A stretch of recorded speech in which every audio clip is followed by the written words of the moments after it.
Ever Tribal Summit that happened earlier this year. And then SDOT's going to provide some details on their Delridge Native Forest Garden project, which they received some IRA grant funding. And then Parks and Recreation and SDOT are going to share some information on what they're experiencing around tree health and pests and diseases in our trees currently around the city. So I'll just get started here. And just to ground us in our work and our focus on the urban forest, I just want to start with a statement of the vision for our urban forest. So we envision a Seattle where everyone, starting with those most harmed by inequities, has access to trees and the benefits they provide, and where we keep our trees and forests healthy and thriving in the face of a changing climate. And part of this vision is achieving that goal that we've had of reaching 30% canopy coverage, and that is equitably distributed across the city by 2037. And then to ground us in the work of today, again, I'll cover some high-level milestones that have happened in this last year, which has been a busy and eventful year for Seattle Urban Forestry. So we conducted assessments of our canopy cover and the city's urban forestry investments, and we have a new tree ordinance for trees on private lands and an updated executive order that covers trees on public lands. And our capacity is being increased with some major grant funding and some new urban forestry positions coming on board.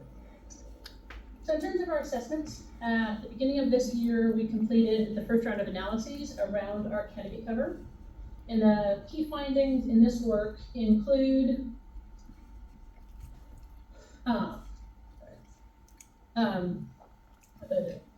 the fact that we're slowly losing ground with a net loss of 255 acres of canopy, which is a relative decline of 1.7% over the 2016 canopy. We also saw that this loss is not happening equitably, with neighborhoods impacted by racial and economic injustice starting with less canopy and experiencing more loss than the citywide average. And the results also reinforce that trees are critical climate infrastructure, helping to mitigate extreme heat, and show that the greatest net losses were in our forested parklands and in residential neighborhoods. And it's worth reiterating here, again, that those neighborhoods of lower canopy and historic lack of investment started with less tree canopy in 2016. There's already an inequitable distribution there, and they saw higher losses. So that by 2021, the canopy in these areas was 31% lower than the canopy in the less disadvantaged areas. And again, we see that the temperatures are higher in the low canopy areas. And given that climate change will bring more heat waves and hotter temperatures, it's a critical aspect of our long-term heat preparedness strategy to increase canopy in those lower canopy neighborhoods. So we also this year responded to the statement of legislative intent to gather information on and prepare a report around the city's urban forestry investments, because we know, given our integrated model for urban forestry management in the city, it's not been easy or possible to look at the city's budget and the budget materials and summaries and get a sense of how much the city invests in urban forestry in any given year. So we gathered information from the 9 urban forestry departments, finance managers, and urban forestry staff to prepare this report. It's fairly time-consuming and a process that needed to be figured out, and we'll continue to work on and streamline the process in order to build on this baseline report moving forward. The One Seattle Tree Plan Executive Order that we'll hear more about in a bit called for updated reporting, and that will include OSC preparing a report on a biennial basis of the city's urban forestry investments. And again, this report will be a baseline to use for that reporting moving forward. A lot of information on it. It's if it's not available online yet, it will be soon through Registar, and there's just a lot of information in there that folks can look more into.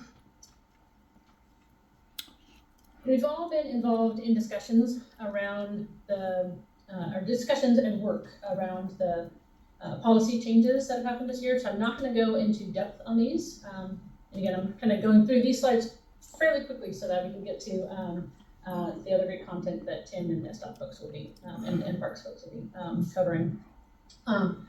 But I did want to note that this year, after more than 14 years of work to pass a new tree ordinance, we did have the updated tree ordinance passed in May, and that took effect at the end of July. So this ordinance is a step forward in tree protection, and plans are to, for that ordinance to continue to be worked on. It does update parts of Seattle Municipal Code chapters 23 and 25 regarding trees on private property. And it includes additional elements that council was also interested in at the time they were working on this, including reporting on pieces of the ordinance, like the new payment in lieu option, like 12 months on, like how many people are using that, kind of like reporting back on how that's going. Developing strategies for reducing financial burdens on homeowners, because trees come with burdens. So there's an interest there in developing strategies to reduce those financial burdens, and also setting up the One Seattle Tree Fund that will receive payments from the payments in lieu, but also other funds from grants, donations, and whatnot. I have a question: is the payment in lieu now in place for if the ordinance went into effect July 31st? Are trees being cut down? Is the payment being collected? Because I don't know that it's in place as an option. And SDCI folks, I don't. Christy's on the line and wants to dive into that, answer a little bit more. I'm just trying to. Yeah. It says it should be there, but again, I don't see the One Seattle Tree Fund set up yet, so there isn't a place to put money in, is there? I don't know that. The answer to that. Like, what is the status of setting that up? But any funds that are coming in from it would be clearly marked and moved into the tree fund once it is set up. Because the whole program of setting up a payment in lieu comes with requirements for strict tracking of those funds in order to stay in compliance with state law. Well, I know we have the tracking for trees being taken down. It's just a question if you have to be planned. Has the fund started, because the ordinance says be in lieu, be there. Yep. If funds have been collected yet and the fund's not set up, they'll be kept aside and tracked very carefully. Okay. You see what I'm asking, though, right? I mean, its idea was that the in lieu fee would be in place. The ordinance passed, so it seems that in lieu fee should be being collected. But I don't see any place that the One Seattle Tree Fund does not appear to be set up yet. Right. So the question is it money going into an SDCI account? I don't know exactly where Okay, it's going, well, but I do know that it needs to be tracked very carefully in order to stay. Well, if someone in this discussion could answer that, that would be great to know. Okay. All right, you can follow up on that. All right. Okay.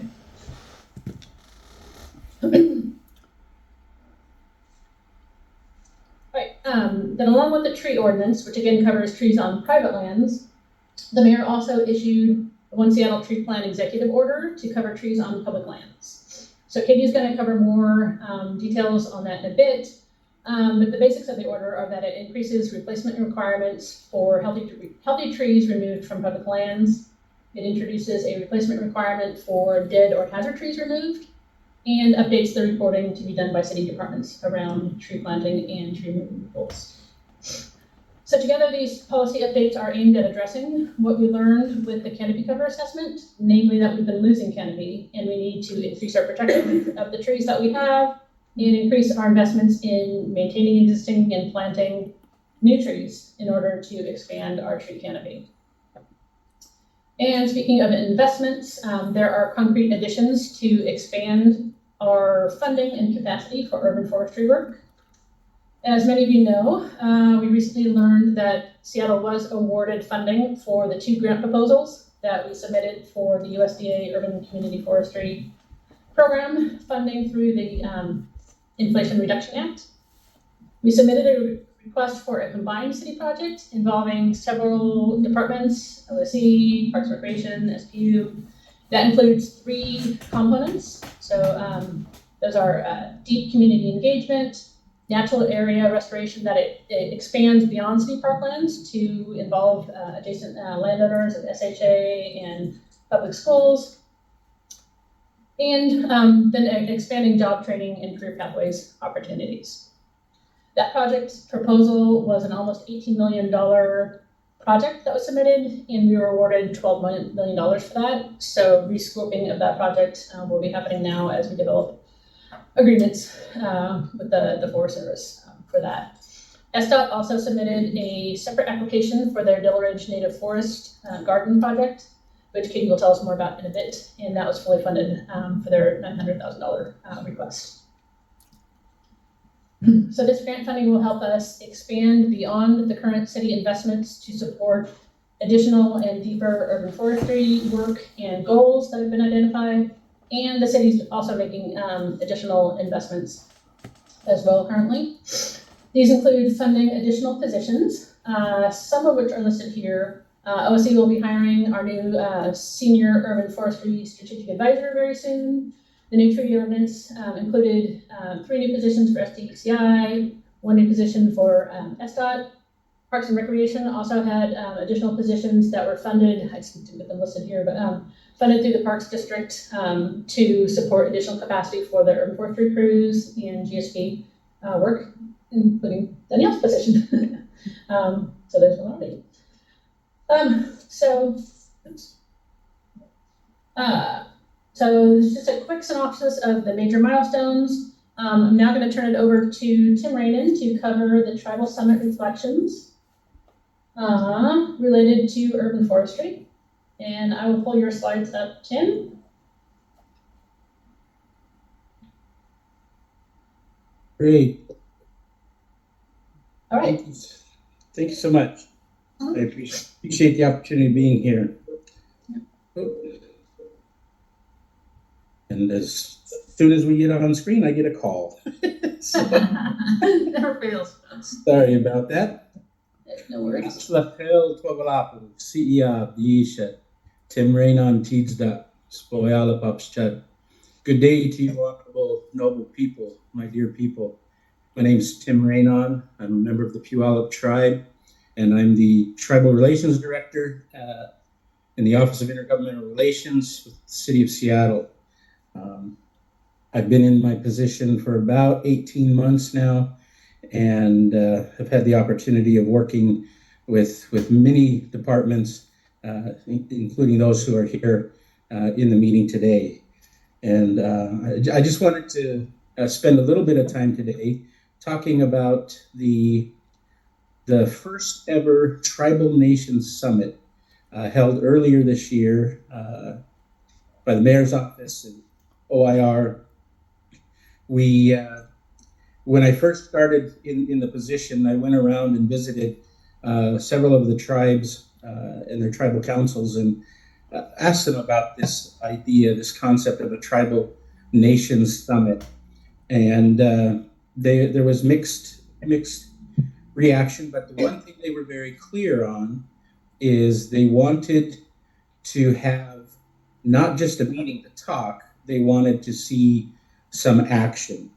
And so we gathered together down at City Hall, and we had elected leaders and staff from 11 of the federally recognized tribes around the region. We had 6 urban Native organizations.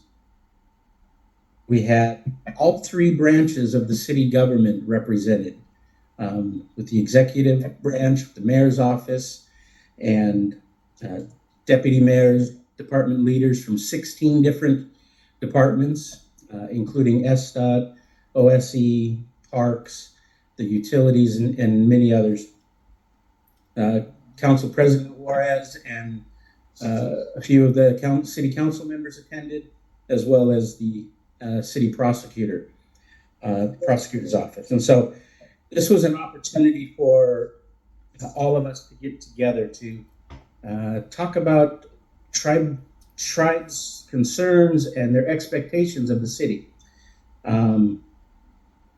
As this slide shows, we published a summary report of all of the discussions and the different outcomes that we were looking for from the summit. And the link is located at the bottom of the slide here. Next slide, please.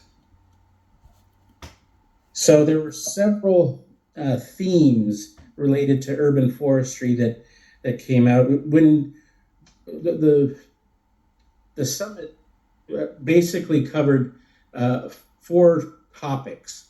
One, how to engage with tribes more effectively, and then 3 specific topic areas. One was housing and homelessness, natural and cultural resources, and public safety. And so obviously with this meeting, I'm going to focus on the natural and cultural resources portions of the summit. But the themes that came out of that, as you see on the slide here, were to deepen engagement of natural and cultural resource management, understanding that all natural resources are cultural resources, including trees managed by the city's urban forestry program. And federally recognized tribes in and around the city of Seattle and city-owned lands and properties are essential partners in natural and cultural resource management. One of the things we repeatedly heard was this theme of all natural resources are cultural resources. Our tribal leaders reminded the city leaders of that multiple times. And so as you're going about doing your work in the natural resources, keep in mind that those are cultural resources to our region's tribes. And during the summit, tribal leaders expressed a clear desire to engage with the city departments, city leadership, early and often was a theme that we heard throughout the summit. And you know, one of the main reasons why tribal leaders want to be engaged early and often is so that their tribal sovereignty and their treaty rights can be honored and protected. Tribes, as you may know, have particular rights that are protected in the treaties. In this area, the Treaty of Point Elliott covers many of the tribes in the Seattle, surrounding Seattle area. And in that treaty, they are guaranteed the right to hunt, gather, and fish in all usual and accustomed areas. And usual and accustomed areas we often refer to as UNAs. And so any time that you're working on land or water, impacting any of those resources, tribes will have an interest and will be interested in knowing what will be going on there. As we recognize and acknowledge that the city of Seattle is located on the ancestral lands of the Coast Salish people, there's many tribes that have an interest in what goes on at the city and in our various departments. And so part of the discussion at the summit was this idea of collaborative cultural resource stewardship. And the city made some commitments during those discussions, and we've listed some of them here as it relates to cultural resources and natural resources. We are committed to collaborative intergovernmental relationships and partnerships on natural and cultural resource issues. And as I mentioned earlier, we're committed to ensuring that tribal nations are consulted early and often, again, to ensure that tribal sovereignty and treaty rights are respected. And there's a real desire to increase the city's outreach and engagement with tribal nations. And so meetings like this, where we get to talk about those things that impact tribes and and the importance of engaging with tribes early and often is one way in which we're able to further and fulfill that commitment. And we also talked about establishing new expectations and commitments for that city and tribal engagement. And so those were some of the highlights as it relates to the cultural resources, natural resources, the urban forestry.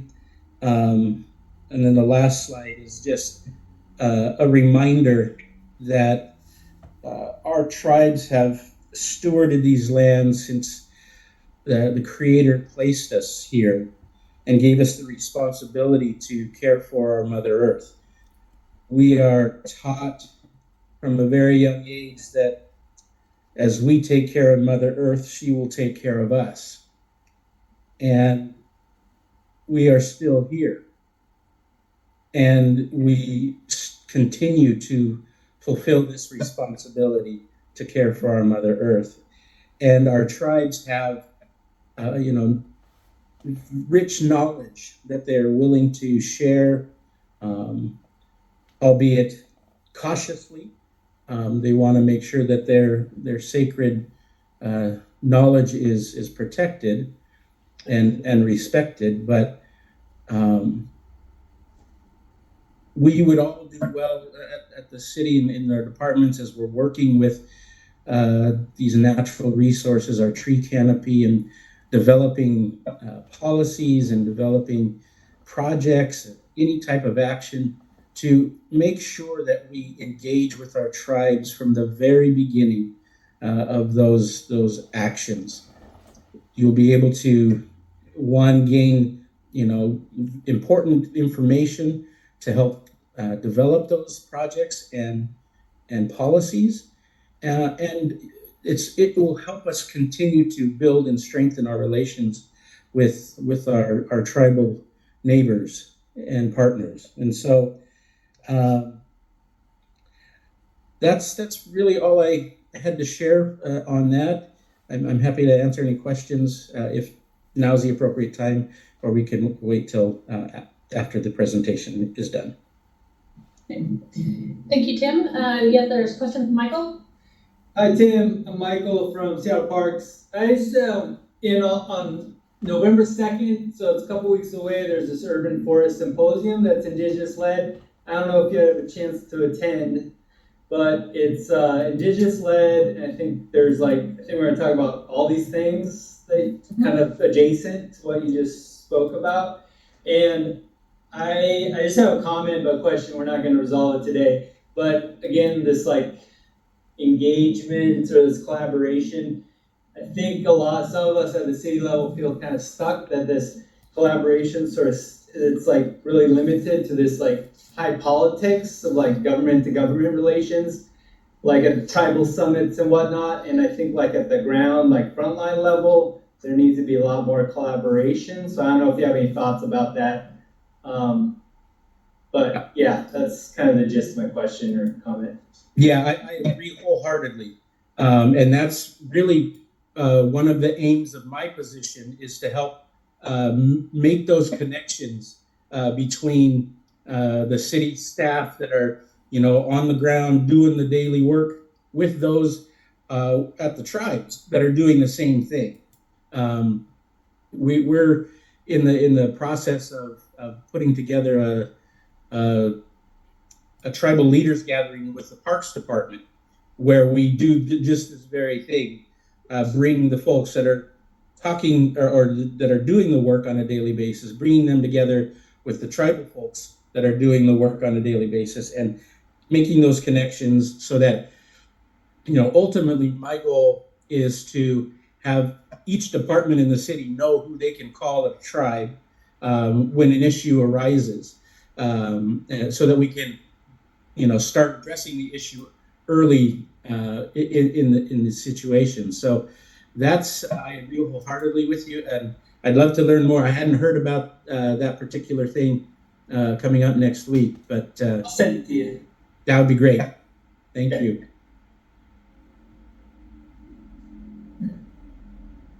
The issue of culturally modified trees obviously came up with Luma. What do you see as the status of that within the city, maybe in terms of how many trees? Is there any assessment going on? What do you see the future of that within the city of Seattle? Yeah, we're actually in conversations with some of the local tribes about that issue, and we're working on both a short term and a longer term strategy for addressing those. There have been discussions about doing an assessment. Part of the challenge with doing an assessment is protecting those cultural resources and honoring tribes desire to protect the location of those things. So those are some of the things we're talking to the tribes about, and our hope is that we can have something done moving forward here in relatively short order. Are there any opportunities for members of the public to sit in on any of the meetings you lead or hold, so they just follow and learn more about the work that's going on? Well, we have the Indigenous Advisory Council that that the City Council created a couple of years ago now, and those meetings are open to the public, and I think that the issue of the CMTs in particular will be likely be a topic in City Council meetings in the future here. So there's definitely those opportunities. Thank you. Okay, thanks, Tim. Thank you. So my name again is Katie Bean. I'm the Senior Landscape Architect at SDOT, and I'm very happy to be working with Tim on this next project and also members of Muckleshoot Tribes. So this is some of that on the ground work that we're doing with regional tribes, with the federally recognized tribes to do collaborative stewardship and use that as a pilot project at SDOT for natural areas management. So our project is called the Delridge Native Forest Garden. And it did receive funding from USDA through the Urban Forestry grant, so we'll be starting work on this project early next year. The project is 4 acres of degraded forest. It's in the Longfellow Creek watershed in West Seattle. The land was originally purchased when they were contemplating building a bridge to Vashon Island back in I think the 70s it was, and the land has not been used for that purpose. That project is never going to occur. So SDOT was actually looking at surplusing the land for development, and there was massive public outcry to that idea. So we've been hanging on to the land. And so we really saw it as an opportunity to do something special with it and use it as a pilot project. So that's what we're doing. So the grant is going to fund the site survey, invasive plant removal, the creation of a footpath through the site, and then we're also working on interpretive signage elements with the Muckleshoot tribe. Really, our focus is to recognize the cultural importance of upland plant species. We talk a lot in Seattle about salmon, and that's obviously a really important topic for our tribes. However, there are other plants that are really valuable to them that grow in the uplands, and those have not received enough focus historically. And then finally, as I said, this is an example of that collaborative stewardship model that came out of the Tribal Nation Summit. So we're trying to work with the Muckleshoot tribe and the city folks working together, and also members of the public. The project site is shown here. It's east of Delridge Way and south of Orchard Street. The Home Depot property, I believe, is right here. I think it's Home Depot. Yeah, that's it. And SPU has property here. SDOT actually owns this parcel too, but it's not within the grant project boundaries. Maybe someday we'll look at holding that in. There's an existing staircase here, and then a crosswalk that actually leads, it's on a school route. So there is sort of a transportation purpose, although our main focus is the site stewardship and restoration. Also, this is in one of the highest priority census tracts in the city's Race and Social Equity Index. And it's a rapidly developing neighborhood where denser development's coming in and a lot of trees are being impacted by that increased density. I have a quick question. So I drive by this place a lot. Yeah. I actually thought it was park property. Oh. We did too for a while. Maybe one day it will be. So the parcel, there's the SPU pumping station on the corner there, Southwest Orchard. Right there, yeah. Right next to the right, to my right of it, there was a bunch of drilling going on recently, and I'm just curious. They're making some kind of I don't know what it's zoned as, but I'm just making it, putting on the radar that for all last winter or last year, they were drilling core samples for like days on end. I drive by that way a lot. I live Okay, thanks, Eric. Yeah. Just thought I'd put it out there. I know there's development permits across the street on Orchard Street. The north side of Orchard Street has active permits for development. Okay. I don't know of any development permits south of Orchard Street adjacent to this property. Maybe it was related to some kind of, yeah. I just thought, I mean, at least this has been At least this land is city owned. super exciting. Thank you. Yeah, so we do have the opportunity to at least preserve this land. Yeah. And perhaps adjacent properties down the road. So we got a really nice support from Donnie Stevenson, who's the vice chairman at the Muckleshoot Tribal Council, when we sent this project out as part of a press release. And I just want to share that with you because I was so moved by his words. But the plant world represents to us, as our oldest traditional teacher, the lessons of patience, diversity, strength, and generosity. Trees and salmon are iconic to the Pacific Northwest, and it is not a coincidence that the two species depend upon each other to thrive. Trees naturally filter the water that the salmon depend on, and the salmon become nutrients for the trees. With this funding opportunity, we will provide a visible and viable investment into our natural resources, which will benefit our personal values and promote safe and healthy neighborhoods. So really appreciate the good relationship with the Muckleshoot tribe and their interest in this project, and look forward to sharing more results hopefully soon on how it's going. Thank you.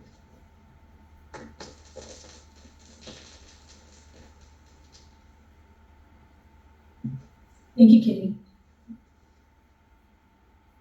Great, really great information from Tim and Katie on what's going on around those things. Are there any other questions on Tim's presentation or Katie's? Oh. And I still am not able to see the chat, so if there's anything in the chat, if somebody could just, yeah. Pop up that Lisa shared the URL for the. Okay, that's right, I didn't see it. That's the only thing. Okay, so we do see pop-ups when the chats come in, okay. All right, yeah, thanks for sharing that link. Lisa, I was going to mention that later, that the Urban Forestry Symposium is coming up next week, so we can talk more about that if we have time. So next we want to go into Parks and Recreation and SDOT, talking about some of the challenges and pests and diseases that they're seeing in trees around the city. So we'll start with Jamie Lim in Parks and Recreation. Well, hi again. So I'm Jamie, and I'm the Parks Arborist with Seattle Parks and Recreation, overseeing the urban forestry team. So I'll just give a quick introduction of the areas that Seattle Parks is managing. So this is a quick overview. We are managing developed parks and forested areas, and that covers about 11% of the city's land mass. So within Parks Department itself, it's two teams, the urban forestry team and the GSP team, Green Seattle Partnership. We work really closely together. So the urban forestry team focuses more on like tree care operations. In developed parks, we also work in the natural areas, and Green Seattle Partnership focuses more on forest restoration work and community engagement. So some of the impacts that we've experienced so far with climate change, it's more extreme heat, of course, increasing wildfires and more rainfall events, and that's gonna result in a lot more tree failures. We've also, because of that, the increased drought, we've seen more spread of pests and diseases, which I'll go into it a bit more later. And so GSP has this climate change vulnerability assessment, and basically they found multiple risk factors affecting the forested areas, and that includes like low species diversity, vulnerable tree species, underrepresented forest types, again, landscape vulnerable to drought, and also forest patch size and edge effect. These smaller patches and trees that line the edges are more susceptible to environmental impacts like wind and storm. And so that's also what we experience on the ground. So the tree crew has been handling a lot of failures, and a big portion of these trees are actually the red alders and the big leaf maple. So I put out this data from our tree inventory, and this on the right is the count of trees, just an overall tree population of our existing inventory. So they're kind of similar. So it's a caveat here is that our tree inventory is not a complete one yet. It's what we've been called out to inspect on or to work on. So that's mostly the two most common species.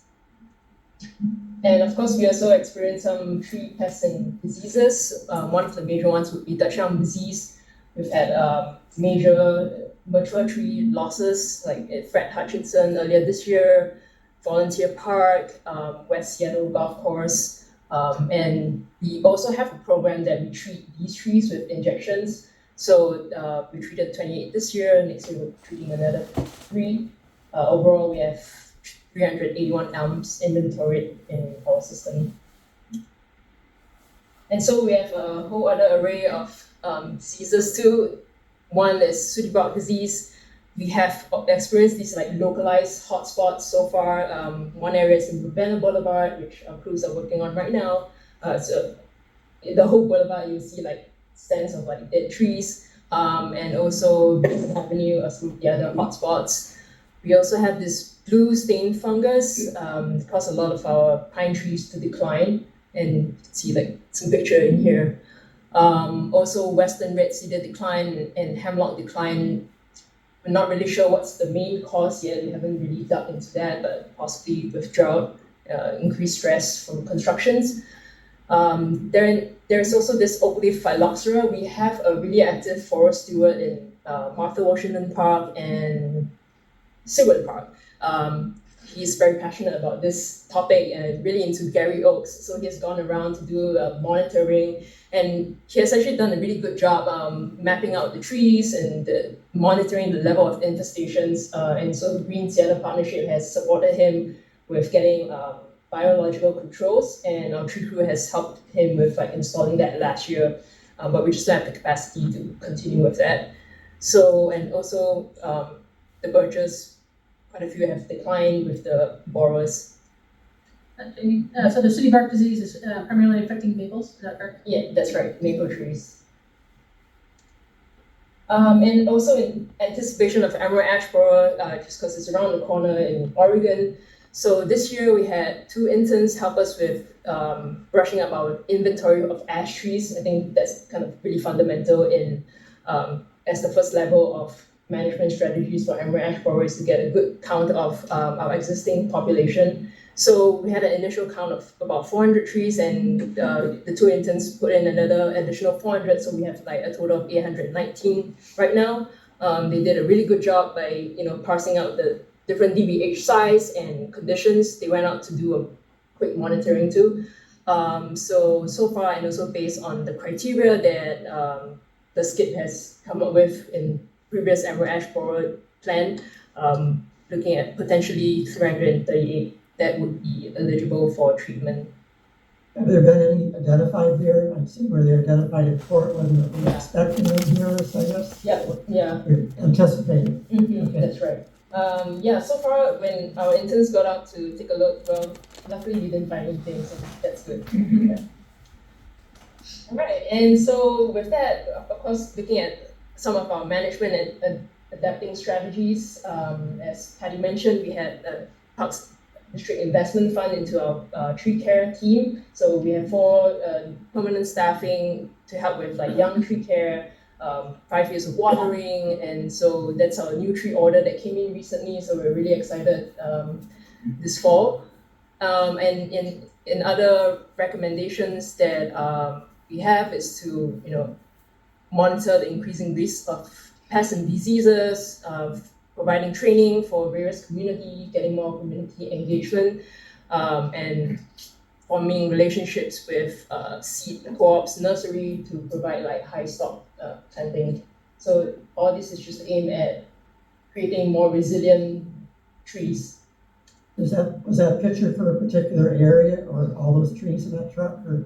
Yeah, this is, we received this delivery last week at Chasey Yard. Yeah. So it's for the Chasey area? Or It's general? It's going to be planted park-wide, yeah, citywide. And other management strategies that GSP is working on, some trees to help adapt to the forest area, Douglas fir, red cedar, and hemlock. And they're also working on ecological thinning, basically to decrease density within the stands and to increase structural diversity. And so, yeah, that's it. Thank you. So in the canopy study, it noted that, thinning was occurring. What percentage of the thinning was contributed to the canopy loss in the city? Do you have an idea? We haven't done analysis to that. Okay. It is mentioned that was one of the factors, but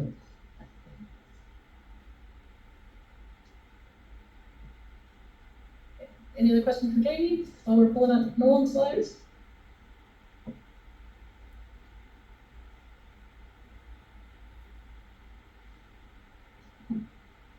Did you want to start with a particular slide? Nah, not really. I'm gonna roll through these things pretty quickly, so. Okay. I will start with pull it up at the beginning. How do I advance here? Just there. Okay. The right video. Okay, hi, we're gonna talk a little bit about some of the things that we've been seeing out in the field with Seattle Transportation, a combination of our work orders and the permits we've been issuing out and things like that. So hopefully we can get you a little bit of good information here. This is the obligatory Seattle Department of Transportation slide. And we have 27 different management units around the city. And so our crews go out, try to address 3 of those every year for pruning and removals and general maintenance. And we also track the number of permits and things like that we do issue out in that. And if anybody wants additional info on that, we can certainly dive into it. I do have a Tableau webpage that gives us basically an instant analysis of, this is like the top 25 trees by genus that we have out there. And so obviously that's changing as we do our inventory edits and everything. I just as a matter of note, I pulled my first inventory analysis that I ran in 1998, and I had about 81,000 street trees at that time. Current count is 182,000. So it's increased quite a little bit. And we're currently running around 750 different species and varieties that we're tracking. So we're kind of into the minutia a little bit in that sense, because we're trying to evaluate how different varieties perform. Some things do well, some things don't do so well, and it's good to have that track so that we can figure out, what we should be really doing out there. Not everything we plant works, so, but I figure, why not give it a try until I kill it myself. so do you have a percentage of native versus non-native trees across the? Not a lot of native in the street rights of way, because there's not a lot of native situations. A 5-foot planting strip isn't going to support a Doug fir or a big leaf maple or something, or an alder or something like that. So that's part of the strategy we use. I can definitely pull out, like I said, I do have inventory information over here that we can pull out and take a look at as we're talking about things. There's a question back there. I've done that analysis, it's 5%. 5%? Okay. So, I'm gonna roll through these babies pretty quickly here. One of the first things we have is anthracnose, which basically dogwood, London plane, and some maples, a little bit on ash.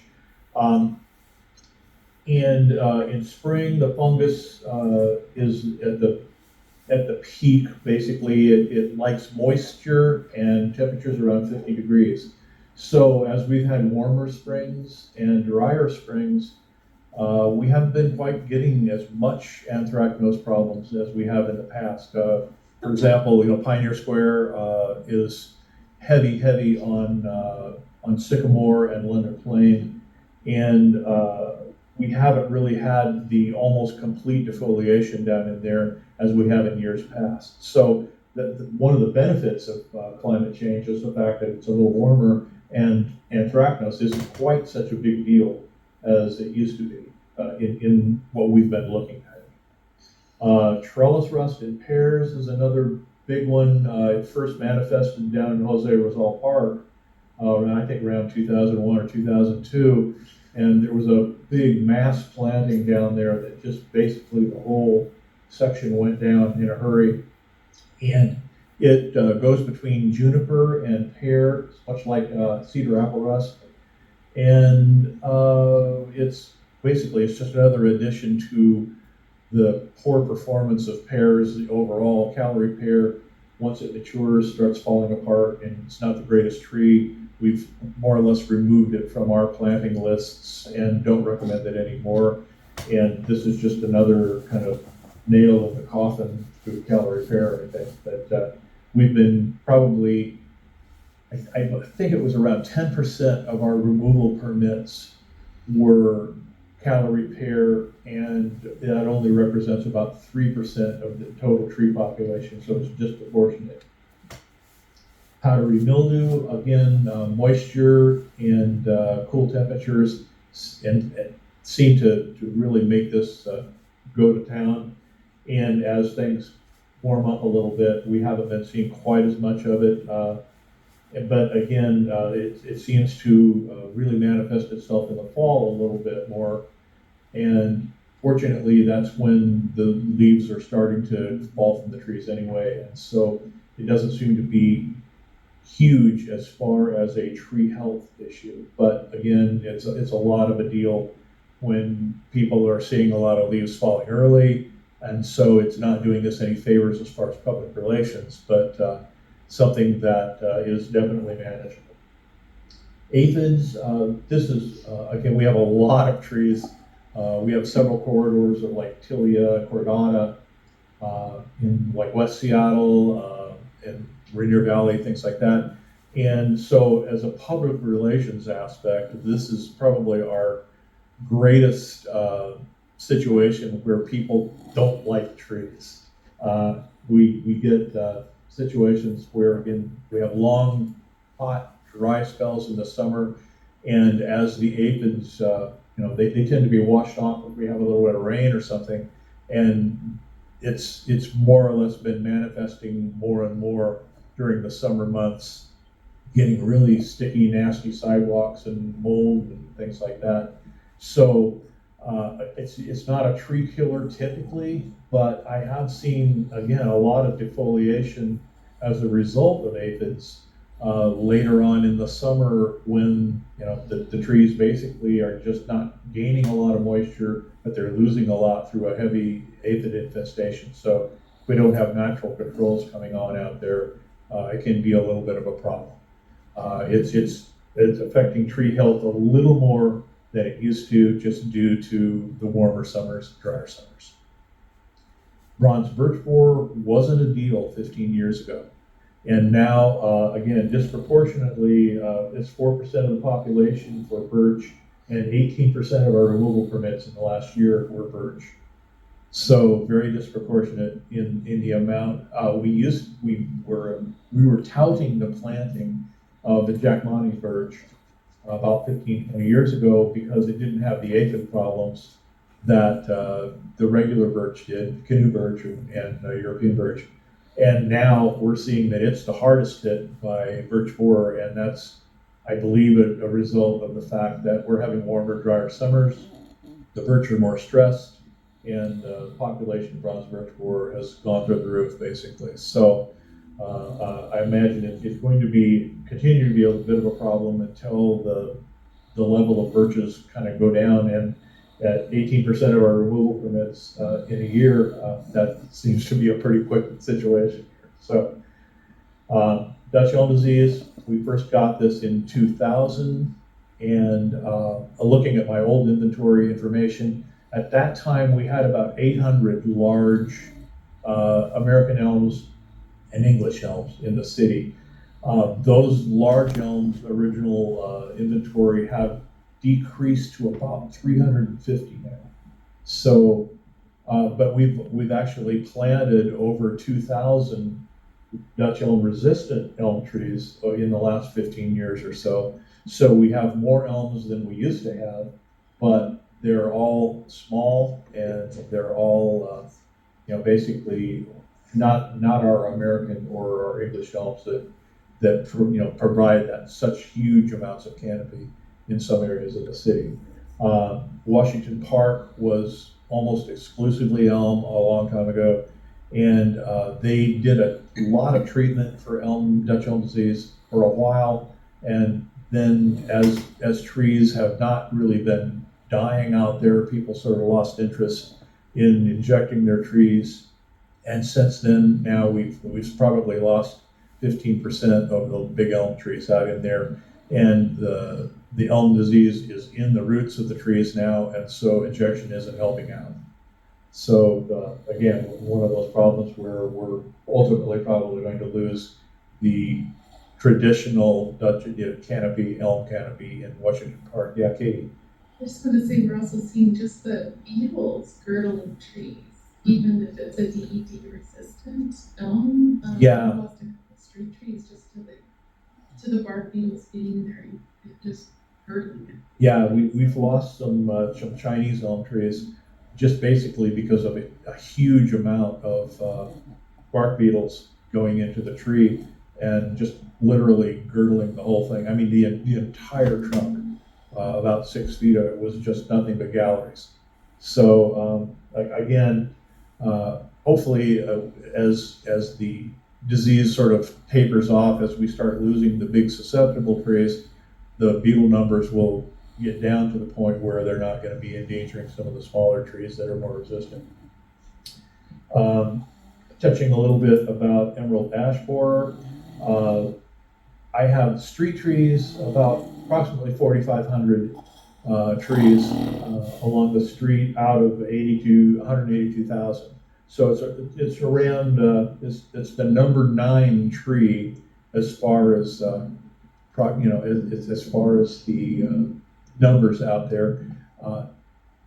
Maple is number 1, cherry is number 2. Maple is running around 28% of our tree population, and cherry is about 19%. So we have almost 50% of our tree population within 2 genus, and that's not a good thing. So we're stressing, we're trying to put a little bit of a moratorium on planting maples and cherries, to the extent of just recommending other things. If people want to plant them, we're still letting them plant them. But again, our recommendations are going in different directions, just trying to get more diversity out there and get that 28,000, whatever, 26% or 28% down to a more manageable level. And again, I have inventory information that I just printed out today. If anyone's interested in kind of looking at the diameter classes for emerald ash borer, it's recommended that trees from like 1 to 8 inch aren't really good candidates for injecting insecticides to protect the trees. And so if we get into a full-blown management situation, we will probably be removing proactively hundreds of smaller trees. Looking at my numbers, probably 30 or 40% of the ash trees that we have out there on the street are in the 1 to 5 inch class.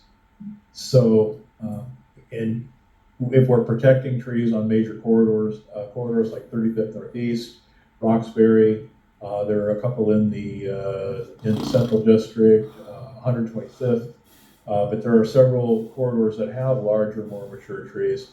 And again, we'll probably end up trying to get a bid from Rainbow Tree Care or someone like that who does a lot of injecting, so we can get a good basis on what a program that is protecting trees is going to look like, as well as being able to project, what removals are going to look like in the future too. Here's just a picture of the critter. It's really been going for about the last 20 years, I believe, and we made a decision at SDOT to basically not plant ash trees about 15 years ago. So we've kind of been cutting down on those numbers of small trees for quite a while, and people have been planting them as they're still listed on our tree list, but they're listed as a not recommended tree. Asian and citrus longhorn beetle, that probably would have the most impact of anything if it does get going here. It's kind of been overlooked a little bit, overshadowed by EAB in recent years. It's still a thing, and so we still need to be on the lookout for things like that. But there are over 40 hosts, and the large structural holes, the exit holes, basically will make a tree fall apart much sooner than basically any other boring pest. So we had an incident down in Tukwila where the beds came in, and I believe they removed about a 3 or 4 square mile area of susceptible trees down there, just because they saw 2 beetles fly out of a nursery. So it's something that we definitely don't want to see around here, but we're, again, keeping our eyes open on the whole thing. Cyrex wood wasp, again, it's present. We're not sure what's going on with it as far as locally or anything, but if it would manifest around here, it would be a big issue for the native evergreens. So again, keeping our eyes open for that. Spotted lanternfly is a big thing that the folks at the state have asked us to watch out for, just because of the agricultural issues.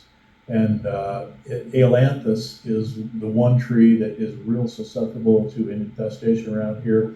And if indeed folks say that we need to do something, we may have to do a citywide sweep of all ailanthus trees and just do a proactive removal.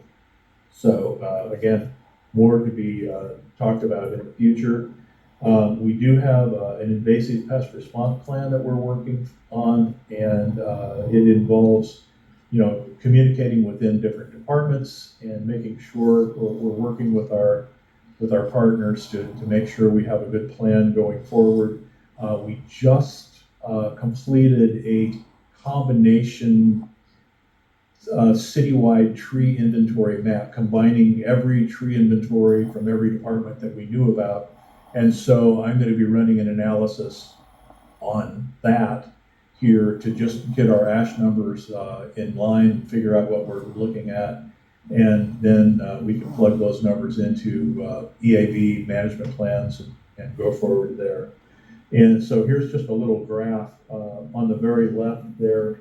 That's Asian longhorn beetle and the effect it would have. The Cyrex wood wasp is the center one with the blue. So you can see there's like Parks properties that are more or less indicated there.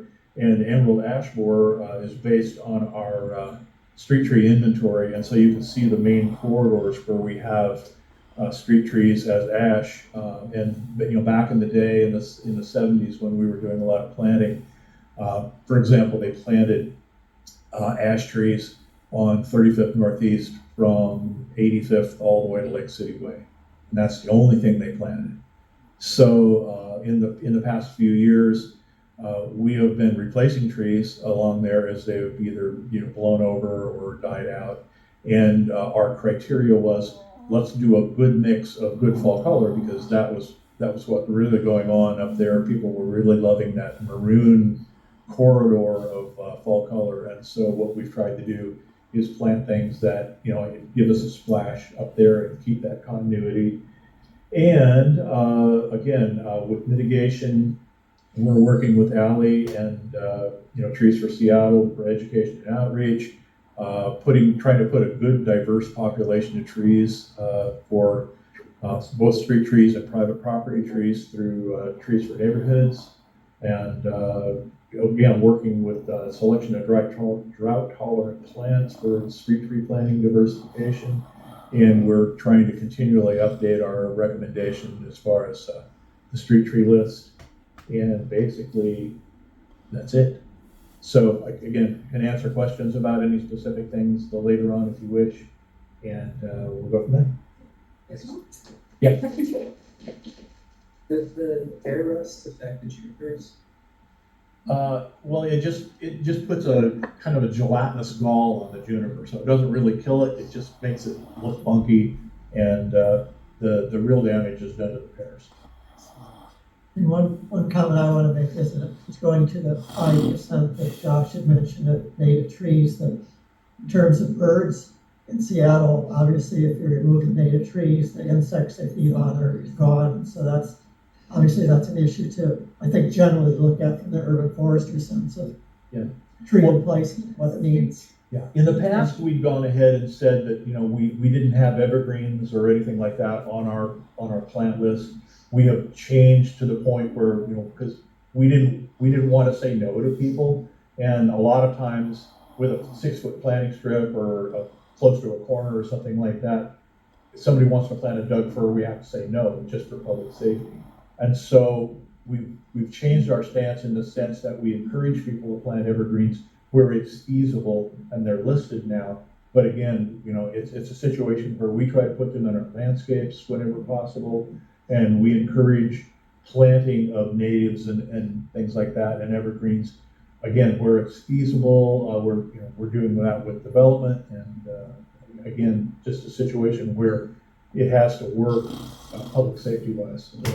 Okay, so one corollary to that was a few years back, the Urban Forestry Commission had recommended that larger trees be planted on the side of the street that didn't have power lines, but it was sort of rejected in terms of the plot process. Is there a process that you go through, that SDOT goes through? Is it possible to plant? Do you recommend larger trees where there aren't power lines?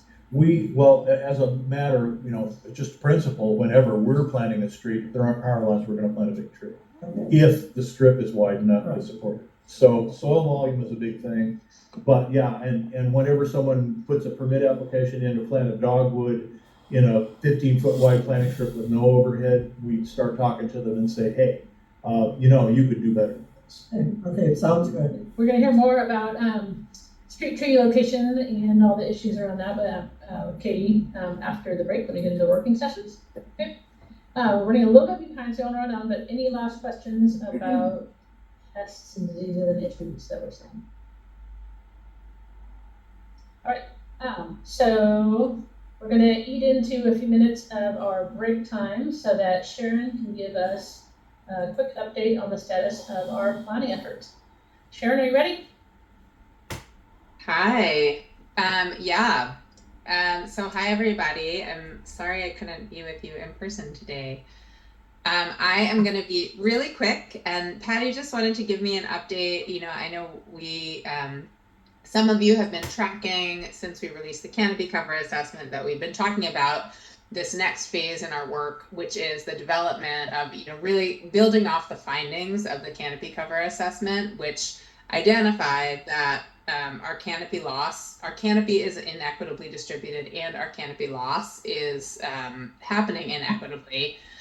And we're aware of these resilience challenges. We're looking to create a plan, how are we going to address those findings of the report? So I wanted to give you just a very quick update on where we're at with that. I can't move the slides, can I? Thank you. So the purpose, just to ground you in that of the plan, is to develop a plan for planting, growing, and maintaining trees that is really focused on low canopy neighborhoods in environmental equity priority areas. And that is, again, based on the findings of the canopy cover assessment, based on the analysis of our race and social equity index, and our heat, air quality, other factors like that. Identify strategies across departments for planting. Identify maintenance and tree resilience resources needed to sustain the urban canopy, and pave the way for leveraging future federal, state, and philanthropic funds for the resilience of the tree canopy. So I wanted to start with sort of our guiding values as we approach the planning effort. And the reason this says preliminary is because really the values of the planning effort are going to be designed and guided by the voices of the people who we engage in the effort, which is really going to be guided by BIPOC community voices. But as a sort of preliminary set of values that's guiding our scoping of the plan, is really to center BIPOC community voices, building new partnerships with BIPOC communities and with tribes, taking advantage of opportunities to leverage plantable areas. So really looking at what's possible and digging into some of the challenging things like what we'll hear about later today during the conversation, and figuring out how do we navigate through some of those challenges? Where can we? Taking a long-term generational view of the forest, so really thinking about now and long into the future, and aiming for climate resilience for trees and people. And as mentioned, these are very preliminary, but give you a little bit of a flavor of how we're approaching the planning effort. So the questions that we're going to be answering are really, what does it mean to have a canopy that's equitably distributed and that builds resilience? What does it mean to have a forest that's successful today and tens, hundreds, thousands of years from now? And then really getting tactical, what are the strategies and actions to achieve that? What are the considerations we need to incorporate to ensure the canopy and the forest is resilient to climate and other impacts in our planting and in our maintenance? And what partnerships will we strengthen to ensure that BIPOC voices are centered in our efforts to grow and sustain a healthy, equitable, and resilient canopy? And I think, this number 2 piece, I just want to tie it to everything that Nolan and Jamie just shared with us a moment ago, and all of those challenges of looking at those really real impacts of climate and pests, and what does that mean for how we're thinking about our planting in the future. So, just at a very high level, the elements of the process will be reviewing the baseline data that we have, and these sort of odd circles. PowerPoint is so funny these days. The suggestions it gives you for how to put all your images together.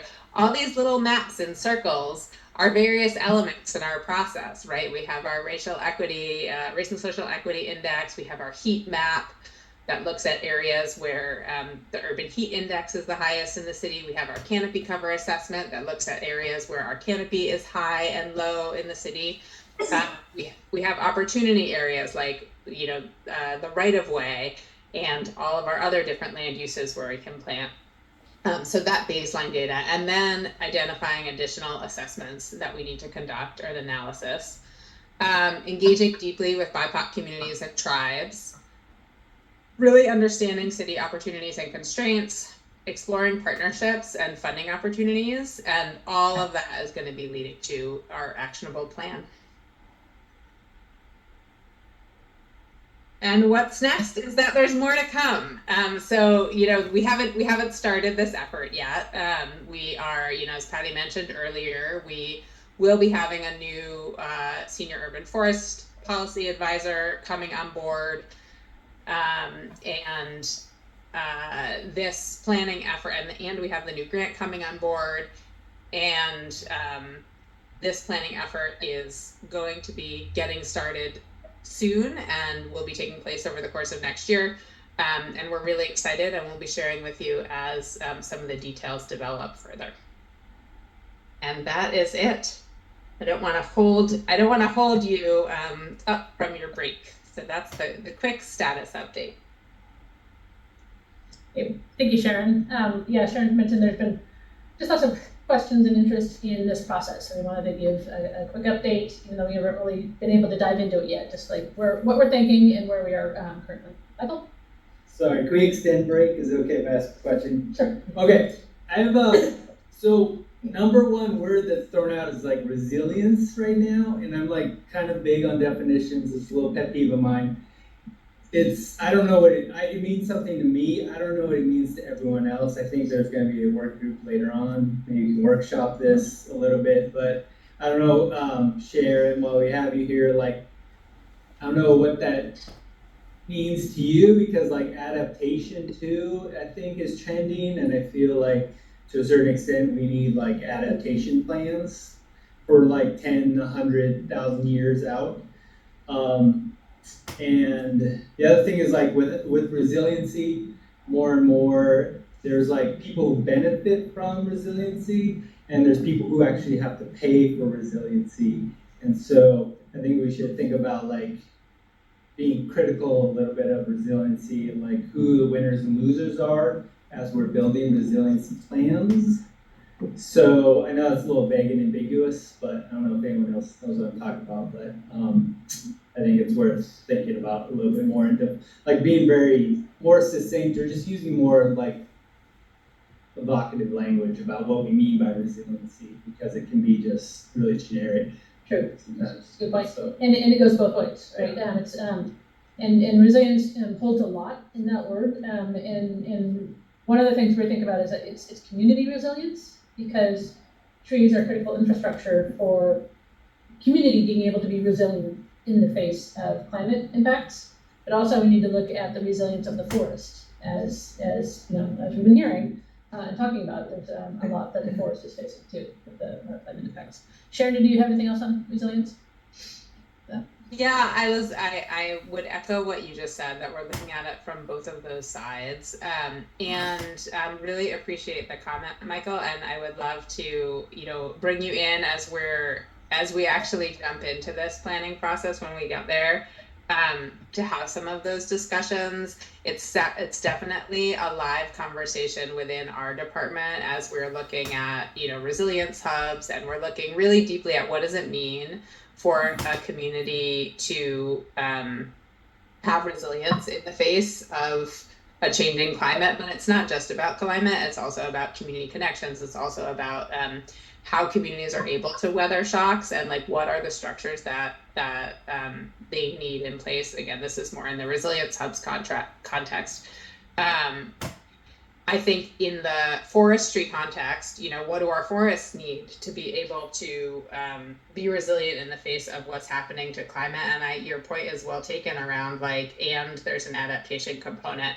So I think those are all really valuable insights, and I don't have an answer for you today, but I think that they're good questions that we're definitely gonna have to engage with further as we move into this planning process. And we'll definitely be connecting with, you know, the Urban Forest Core Team and the Urban Forest IDT and the Urban Forest Commission as we go into this planning effort. So there'll be lots more opportunities to get deeper into things like that.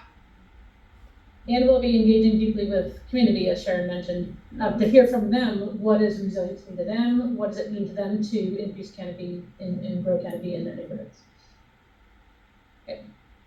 Any other comments or questions? I just had one, which I think we need to keep in mind, is that the map shows obviously a big area. Industrial zone is obviously having huge heat impacts. Yet the legislation that was passed by the council here a few months ago basically de-emphasized increased tree canopy, as I read it, in those areas. It kept in place the thing of not having trees so it doesn't impede with the industry that's going on in those areas. Yet the heat impacts obviously spread out beyond those areas where the industrial area is. And some areas it's mixed also industrial and people living there, like the South Park. So it seems that those are going to give special have to have special considerations to how you deal with those and the impacts. And we'll take that into account as we develop the plan, look at the opportunities, strategies and actions. I don't want to take up too much time, but I'm obsessed with building soil health, and I've been tied to planting trees since 2003 in Seattle. And we still plant trees, I feel like, in areas, we don't talk about soil, we just talk about planting. And I'm obsessed with the need to build better soil health. And I know it doesn't make sense in some cases, and there's not an easy fix, but it needs to be really, I think it needs to be called out more, and just I feel like we're just throwing trees out still and hoping they live. And that's not a sustainable model. So that's my obsession. That's very We good. should be saying something about where the tree goes into, not just saying tree. Definitely. And that will be the strategies and actions that we'll plan to. I love that, and I think there's going to be, like, I love that this conversation is starting to seed, I think, what will be conversations into the afternoons, or the post-break, I guess it's already afternoon, the post-break sessions, because I think many of these comments we can dig into a little bit more there. Okay, and that's a good segue into our break, so that we can just take a quick break to stretch and use the facilities and anything you need to, and then come back so we can get into the executive session. So let's shorten it to, 8 minutes now, and come back at 3:50.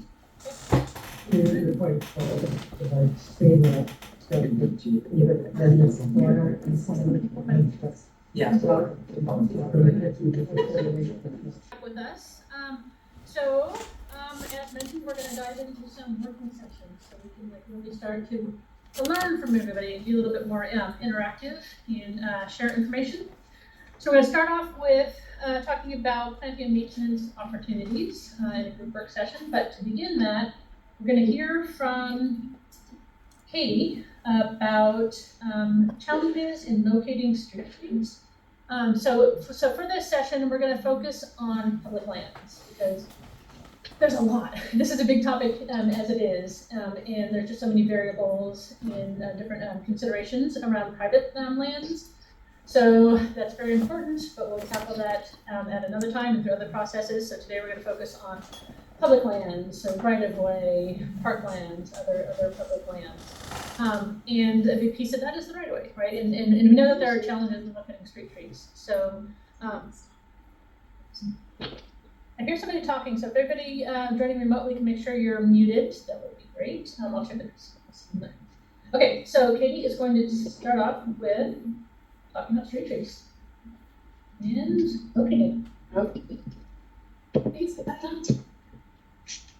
So actually I'm going to start off talking about the One Seattle Tree Plan, which Patty covered briefly earlier. So it went into effect this March. It does require 3-for-1 tree replacement for healthy trees that are removed on city-owned properties. And it also created the One Seattle Tree Fund, which is connected to the Tree Protection Ordinance to collect payments from property owners and developers who choose to use payment in lieu. And the link to the executive order is at the bottom of the slide if you want to read it for yourself. The One Seattle Tree Plan also prioritizes tree planting in census tracts that are identified as high priority or second highest priority in the city's Race and Social Equity Index. And it also targets areas with low canopy cover, a history of urban flooding, or higher urban temperatures. So in this map, the red and the purple areas are the two highest RSE index rankings, and the highest being the purple color, and the red is the second highest equity priority. So those are the census tracts this is just a snapshot of the south end of the city that has a lot of those census tracts. It also prioritizes tree species that are native or climate adapted, have cultural significance. An example would be the flowering cherry trees. Actually, they have a lot of cultural significance to people, and so we do want to accommodate them at the same time that we want to minimize risks to our urban forest by not planting a lot of them, but using them in areas that are where they have cultural significance, especially for Asian populations. Maximize carbon sequestration, so you're looking at the large canopy trees or trees that have a longer lifespan as priorities. And then also species that absorb stormwater runoff, particularly in the winter months. So that would be the priority, would be evergreen species to prevent flooding. And finally, as I mentioned, it creates the One Seattle Tree Fund, which is that bucket for money to go into through the payment in lieu program. That bucket can also be used to receive funds from grants or private-public partnerships. So it's broader than just the payment in lieu. One of the reasons that they're still working on creating these buckets is that the legislation that passed for the tree protection ordinance qualified the use of those funds in a way that this executive order did not qualify the use of those funds for. The tree protection ordinance qualifies the use of those funds only in census tracts that have 25% or less tree canopy. That was a late add to that legislation, and so our central budgeting office is still figuring out how best to structure these accounts so that we can closely track the payment in lieu funds and make sure that that money is only spent in those census tracts that are 25% or less tree canopy. What percentage of the city are those tracks? You have that? I don't know. I don't know the answer. That's a good question. So this is a map that shows the peak areas are the census tracts that have 25% or less tree canopy.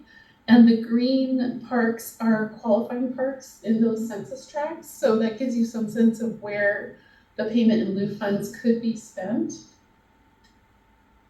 The difficulty in a lot of these census tracts that have 25% or less canopy, there's a strong correlation between those census tracts and the census tracts that are a high priority or second highest priority for the Race and Social Equity Index.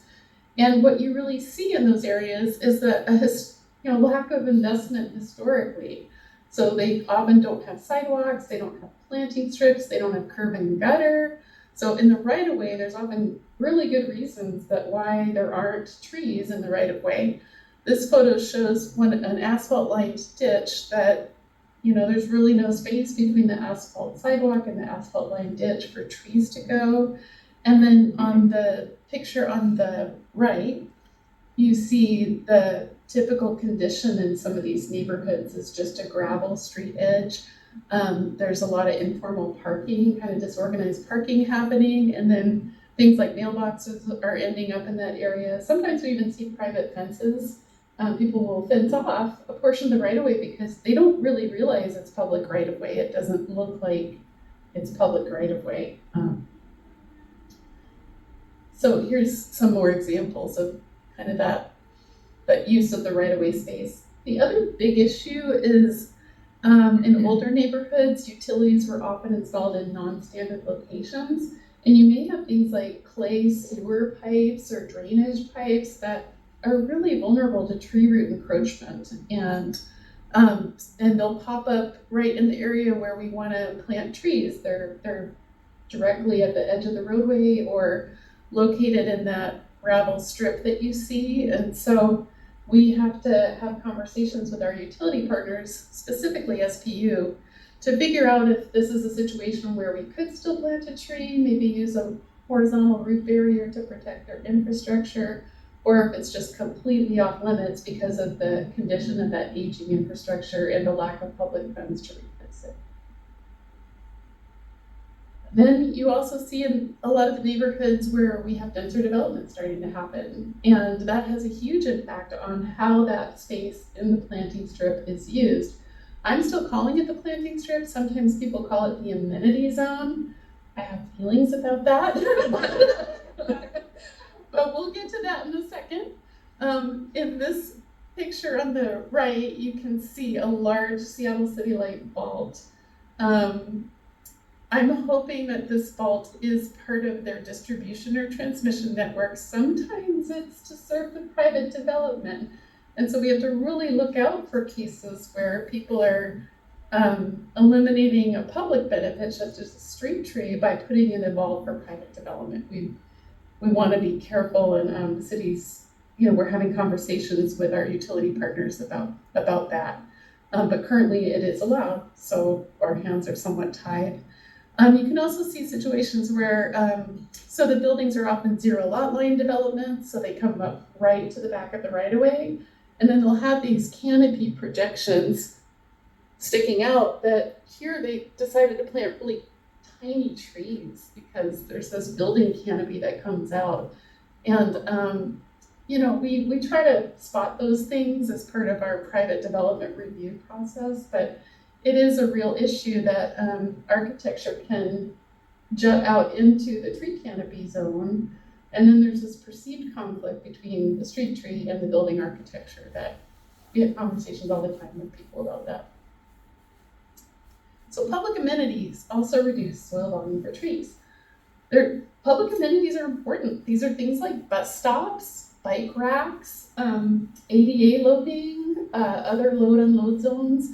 They are really important things to have, but they reduce that soil volume for trees. In the picture on the top, you can see the bus stop. This is actually a trolley and the bus stop combined, but there's just no room for trees there.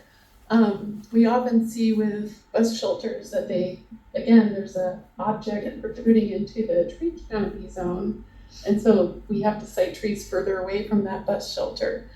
But these are important things to have. The bike racks also, if they're not, this one's actually sited pretty well because there's trees on both sides. I like this example. But you can see it is taking up, it's an area of pavement, there's no soil cells below it. And so it is taking soil volume away from that tree planting zone. Finally, we have standard offsets that limit where trees can be planted. In the diagram on the right, we have to keep our street trees 20 feet back from the stop bar at intersections. And then there's a whole host of offsets for other roadway elements. Some of the ones that hit us the hardest are 20 feet from streetlight poles, 5 feet from most utilities and fire hydrants.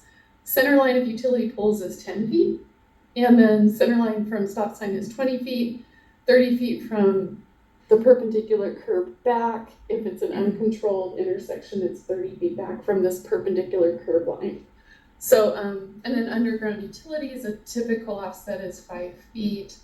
And then in neighborhoods where there's no curb and gutter, a tree has to be 10 feet back from the edge of pavement, which actually puts that tree exactly where the sidewalk would go when a sidewalk gets built. So these are really problematic standards to have that, because these are our current standards, these are limiting our tree planting opportunities. This is an example of a development in Ballard where you can see a large electrical vault has basically taken the place of a street tree.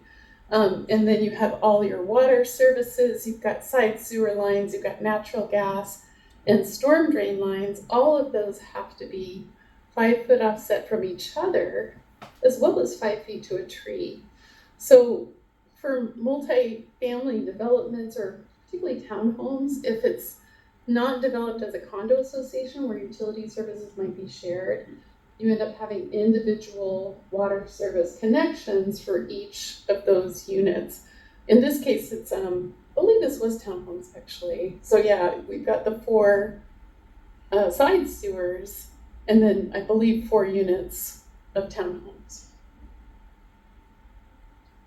So we talked, I was really glad, Eric, to hear you talk about soil. I think a lot about soil. I feel like at SDOT especially, we deal with a lot of pavement, and pavement's expensive. It's expensive for SDOT to maintain, it's expensive for SDOT to put in, and yet people perceive it as the best way for foot traffic, bikes, cars to be accommodated. It's a very useful surface. But, and they tend to treat the trees like they're little carrots that you can plop in the ground, and they don't require much soil volume. So this example I love because you see the difference that soil volume makes to a tree. These are both bald cypress trees, but effectively what we do with street trees is we create a bonsai situation. So the tree's never going to attain its full canopy spread. It's not going to help the city meet its tree canopy goals unless we give it enough soil volume to reach its potential. This is a pretty famous graph from James Urban's book, Up by Roots. Just demonstrating for engineers in the room, if we have any of them, the soil volume and tree canopy relationship. We are working on it. Nolan talked about the 5 foot planting strip. 5 or 6 feet used to be really typical for us. In some of our street cross sections, we've expanded that to be 8 feet, at least on one side of the road, the side that doesn't have overhead power. We like to try to get 8 feet. We'll take 10 or 12, of course. But and then really appreciate the examples like the Burke Museum. They created really large tree pits and set the building back away from the right of way. So there are strategies that designers can use too to give our native conifers enough space to grow in the city. So I like this example. And you'll notice it's set back away from the road, which is again pretty smart because there can be a lot of conflicts if there's a lot of bus movements on this street, and it would be difficult to have Douglas fir trees like right up in the planting strip on this street, but they found a way to include them by getting creative with their street cross section.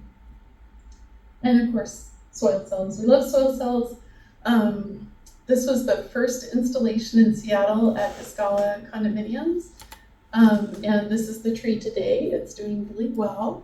I would say that the soil used in this particular version of the soil cells was not the best. It looks really sandy to me and kind of icky, but we have better soil specifications now. And if you look in the Seattle standard specs at planting soil or topsoil type A or bioretention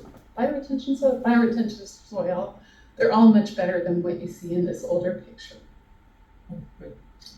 Yes, good time for questions. Oh, perfect.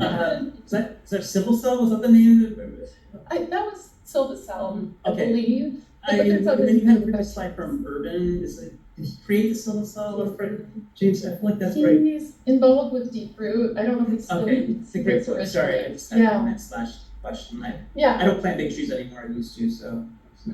Well, keep planting. I mean, get back to it. I plant baby trees, but I love big trees. Yeah. This is a great presentation. Thank you. Thank you. But these are little trees going in. They're have the ability to get.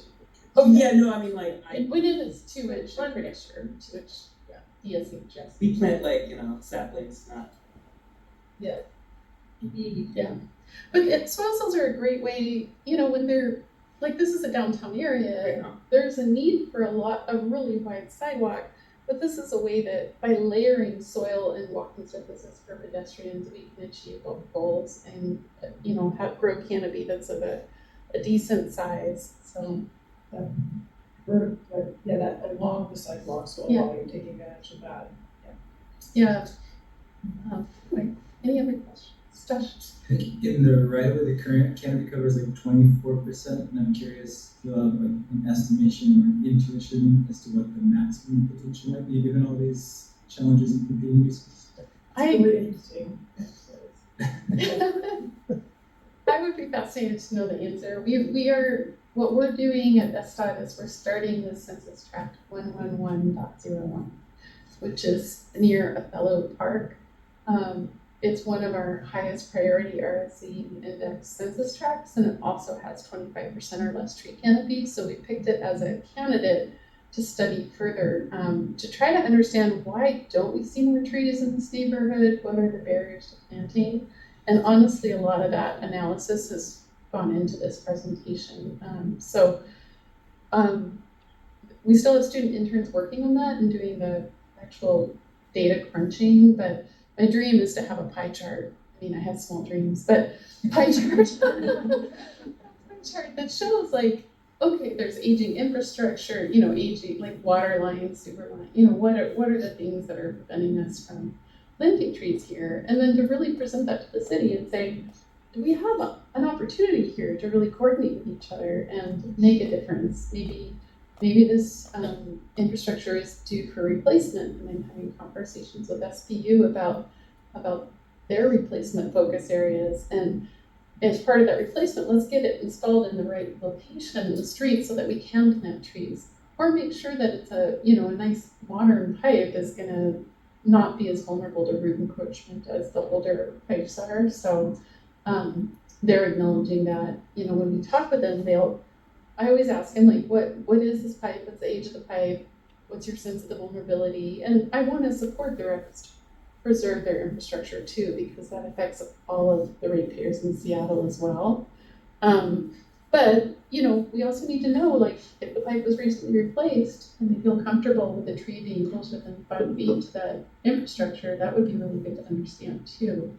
So looking case by case at specifics, I think, is a far more successful approach than trying to come up with like a citywide, like, why can't we plant trees? There's so many reasons when you look into the specifics. And so that's why we've taken the approach of starting with just one census tract. We're also working on outreach materials in that census tract.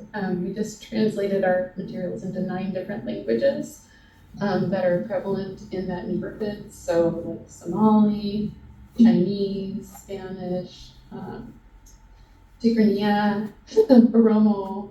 A lot of languages are spoken in that census tract, and so we're trying to do a better job with outreach to provide in-language materials for people to let them know that the city will plant a street tree in front of their house and take care of it in perpetuity through our some of our tree planting programs are funded to do that. So we want to connect people with trees and reduce the maintenance burden on them as well. Thank you. Great. Thank you, Katie. And thanks everybody for your questions so far. We have just about 8 or 9 minutes left in this session, so rather than taking the time to break out, I just kind of like open it up for any other thoughts that can like generate some continued discussion. And welcome the folks joining remotely to also, so Michael raised a hand, anybody else online, any commissioners or staff joining remotely want to offer anything? It's really easy for the folks in the room here to like raise a hand and join in. So I just want to give a moment for any staff or commissioners joining remotely to offer thoughts on opportunities for where we can plant and maintain trees. If not, then I'd like to invite Parks staff. Jamie and Stephanie, do you have anything, or Eric, to add, like in relation to parks areas where, kind of like general areas where there are opportunities to focus on planting and maintenance?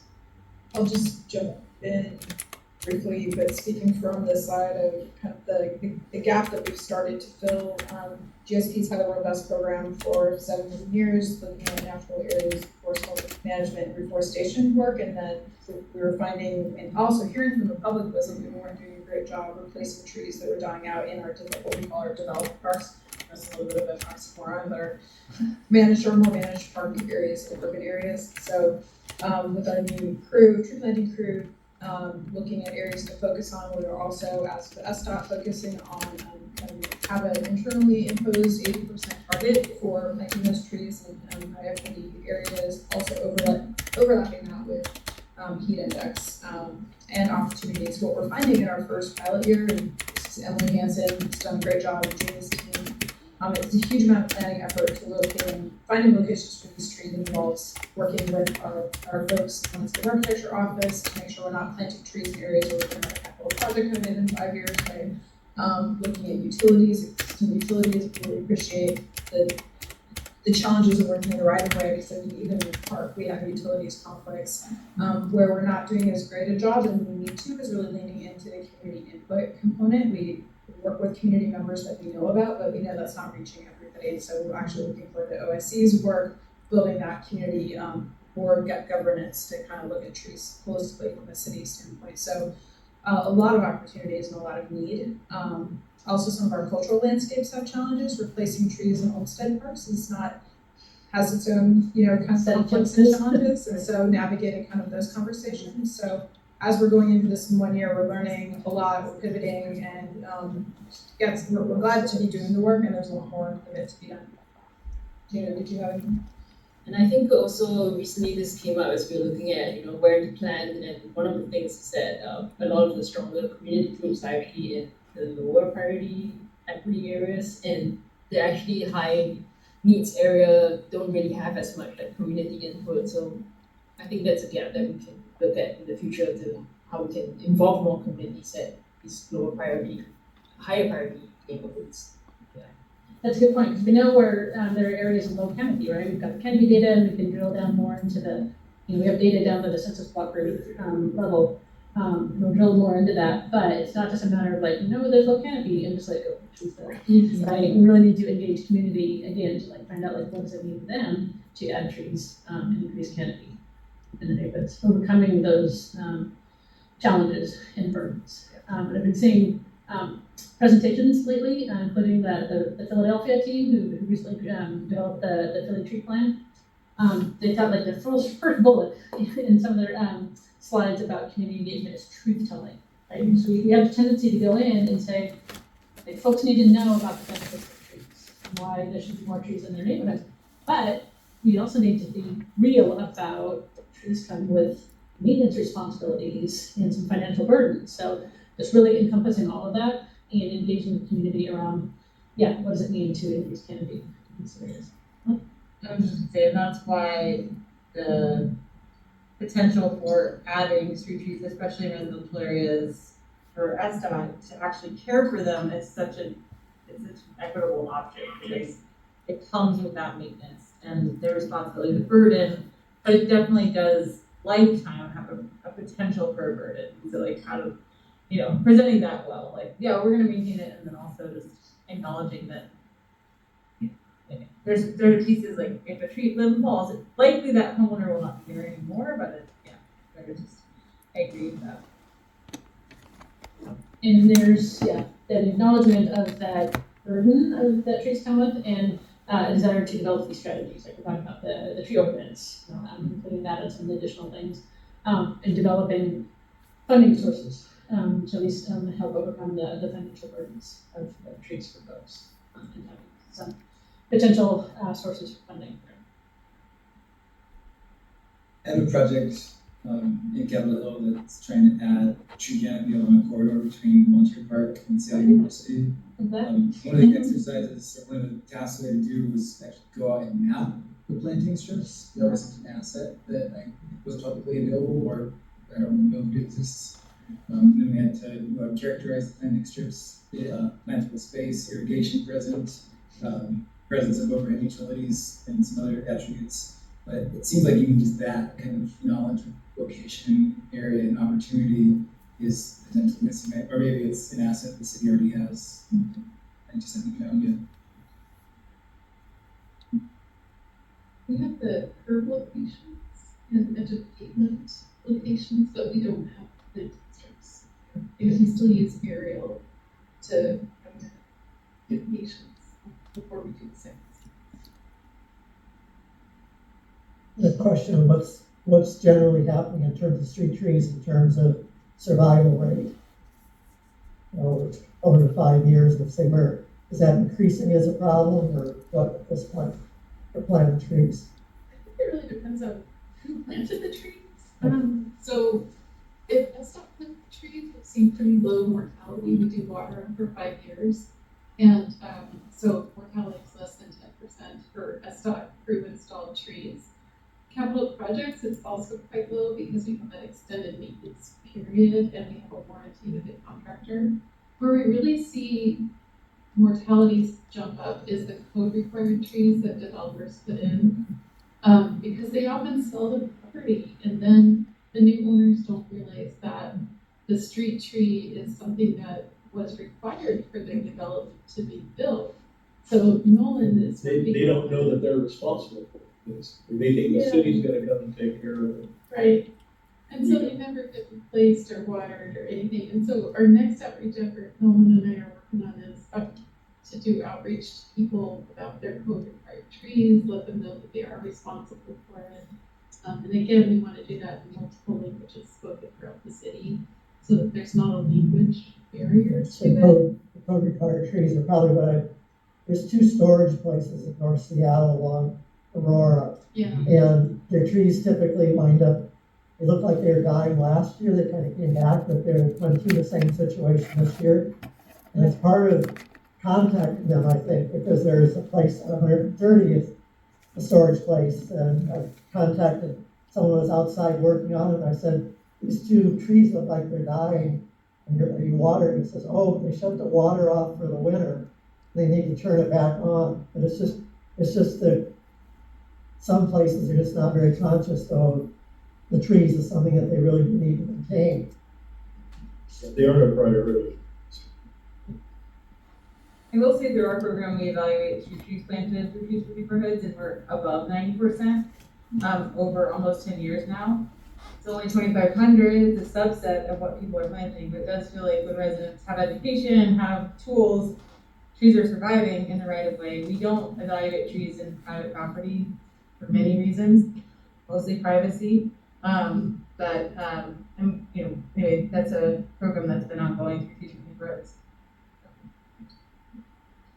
So I'd like to touch on soil volume and quality, but I think we can maybe use that to segue into the next session, because we're kind of running up against time issues again.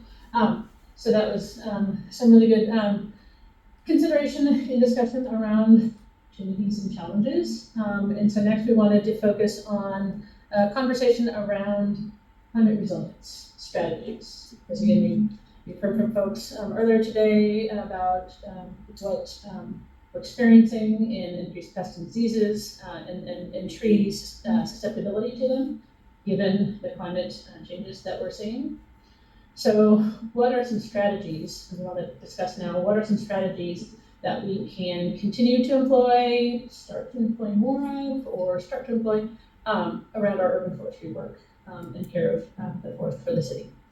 So within the group here, why don't we get into groups of 3 or 4 and kind of talk about that? Like, you can do it at the tables and people take notes, or use the whiteboards, whatever kind of works for you. And then folks online, I think I'm going to put you into breakout groups if this option works here. And I think I'll use the assign automatically option. So there will be 5 to 6 participants. You will end up in a breakout room, and I will try to verify that it works. So I'm sending those now. All right.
Everybody else here? Hi, sorry, I'm here, Lisa. This is Sandy Shetler. Hi, Sandy. Hi, I could turn my camera on. Yeah, me too.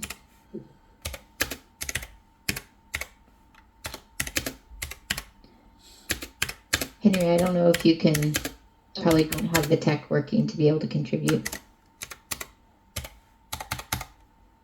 Maybe not. And Michael Oxman, are you there? Not so much. Working on it. Okay.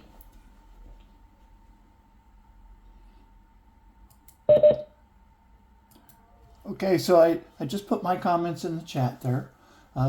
Parks estimates it costs $4,000 to plant a tree, and in some cases, 3 trees must be replanted to replace an example of a tree to be removed. So that means that all of these trees that are going to be removed are going to cost $12,000 to replant. And that's like hundreds of thousands of trees. So we do not have that much money in our budget. So this seems to me like it's a totally unrealistic plan. So unfortunately, I'm not the mayor, it's his plan, but I do not know how this exorbitant cost will be covered. There you go. Oh, now I can see where my camera's pointing. It's pointing someplace else. There you go. Anybody want to jump in there on that one? What do we got? We got Henry Aarons and Lisa Seco. Hi, Lisa. Hi, nice to see you. Haven't seen you since it was out at Kubota Garden when you told me I didn't pull enough ivy. And I left. I quit being a forest steward that day. You told me that. Oh, I'm sorry about that, sir. But we did get 3.5 acres planted over there. Yeah, and there continues to be restoration there. So I think, this question is really for the urban forestry team who does budget analysis and considers planting capacity. So unfortunately, I don't think that I can represent them, and I don't see that Henry has the capacity to work the sound right now. So I don't think we can cover this, and I think that the question at hand is actually about climate resilience. So if we want to talk about that, I think there's some value in focusing there. I'd like to, I was here for the beginning of the meeting and I heard a bunch of quick introductions, but Lisa, I didn't actually, I learned how to pronounce your name, but I'll explain who I am and you please reintroduce yourself. And I do know Michael from other work, so. Sure. Yeah. So I manage the ecology team at Seattle Parks and Recreation, and so it means that I support directly the Green Seattle Partnership planting efforts. Oh, that's great. Okay, super. And when you support those efforts, are they also in natural areas that are not developed parks? That's specifically the program, yeah. Natural area management. Yeah. Okay, great. Yeah. Wonderful. Yeah. So I'm Sandy Shetler, and I am a medical social worker by training, and I've been working in the tree space for about 3 years. And when COVID started, I was able to leave my healthcare job, and I'd always been a gardener and a tree advocate, and so it just kind of naturally morphed into what I'm doing now. So I'm with Tree Pack in the Last 6,000 and Tree Action Seattle. So, cool. So I've had to dip in and out of this long meeting today, and I'm really, it's so valuable, especially the coming pathogens. What is our purpose of our discussion here? We had was it a budget question yeah, go ahead. I think you followed it more closely than I did. Maybe. I wouldn't give me that much credit. I think the specific topic of this breakout is around climate resilience and considering kind of strategies. What a new and improved strategies look like for addressing climate change in urban forests. So I think there's something to the budget conversation, right? We need to have the resources in order to be able to do the management needed, and kind of really to understand the potential for additional management. But I think Michael's math was around the 3-for-1 replacement in the mayor's executive order. Yeah.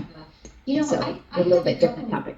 Oh yeah, and I had a couple of thoughts on the resilience, because one of the things that I've worried about is there's been this emphasis on assisted migration for moving the more southern species up here, and I'm sure you're familiar with this, and then taking seed stock from more heat tolerant even within a species, more heat tolerant strains and planting them here.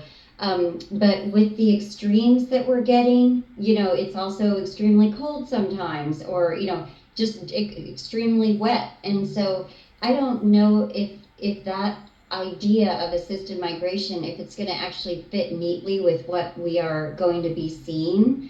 And I am worried that certain trees that are extremely resilient to almost everything, like a sweet gum, for example, is just going to end up being totally overplanted, just because nothing else will work in a space, especially when we're talking about street trees.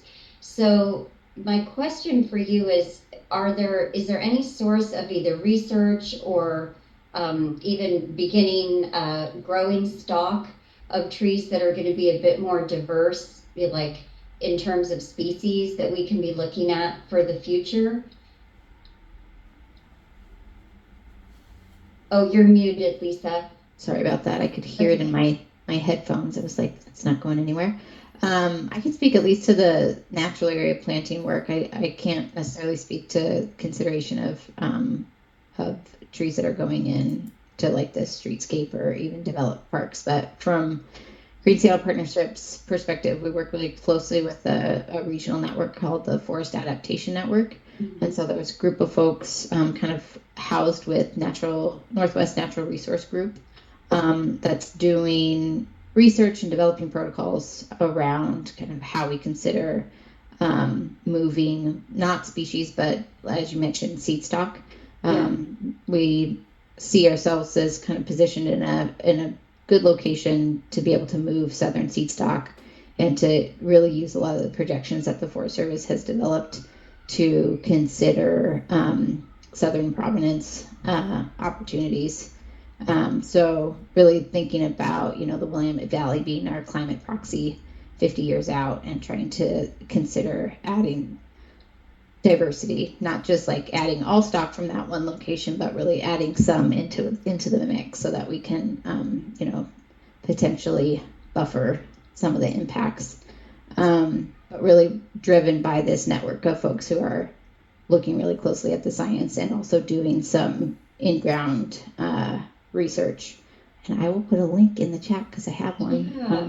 And I'm curious, what species are you seeing? Because when I think of the Willamette Valley, I guess I'm curious about, I know what we would lose here, but I don't, what do we gain? Yeah, and right now we're not talking about gaining species. There's definitely folks who are interested in doing like redwood and even sequoia, but that's not in that climate proxy even. So we're not within Seattle natural areas prioritizing those species, but we are looking at, for Doug fir, hemlock, cedar. We're looking at the seed stock of those native species, but from. Oh, wow. Okay, Yeah, I didn't Willamette understand. Yeah, it's a little confusing to explain for sure. So Yeah, within our native species, more resilient southern stock of those. Okay, I got it. Wow, I'm really excited about that. yeah, it's helpful to think about it, especially just understanding that it's an add-on, it's not a replacement, right? It just adds a type of diversity back into the forest. So it might not be the perfect fit, but it could potentially add that diversity that we need to be responsive to all the variety that we are getting. Yeah. I would love to see something that was more cohesive and comprehensive and not so siloed, because one of the things, like right now, I'm working on a project on Longfellow Creek, and the city has purchased 9 homes where the creek ran through the homes, through the front yard and backyard of these homes, and they're demolishing the homes and restoring riparian habitat. But literally 30 feet away, there are forests that are going to be cleared for development of market rate homes. It's really ugly with lots of driveways. And I'm like, wow, this is a more thoughtful approach would have been to somehow work with SDCI to say, let's look at this project, its proximity to a natural area that the city's restoring. How can we save some of these trees in a way that will support the development of this riparian habitat? And how can we also maybe just have a more coordinated planting plan that looks at what's growing nearby, so it's mutually supporting each other. So it's a pipe dream, I guess. Yeah, no, I don't disagree. I think that there could be a lot of opportunity. I know that Parks continues to look at acquisition opportunities, especially related to projects like that. That one is a good example where SPU and Parks are working pretty closely together on floodplain development, but there's plenty of other examples too where there's been permitted work that then we're stuck managing housing and beaver activity in close proximity, and it's just really counter to each other. But housing is a big priority and very complex, something that we all as tree people need to learn more about probably.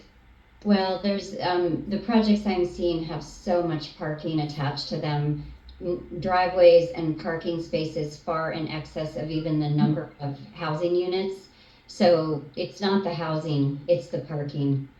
It's really the issue, and the complete lack of regard for lot coverage, because having a parking pad next to a 1 or 2 story house, obviously that would be better used having the car underneath the stories of the house. It's stuff like that. It's just very sort of just a complete disregard for the value of the land and what that value means for especially for stormwater management and allowing things to percolate into the creek.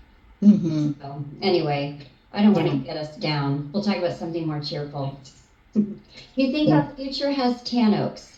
Yeah, that could be cool, right? Yeah.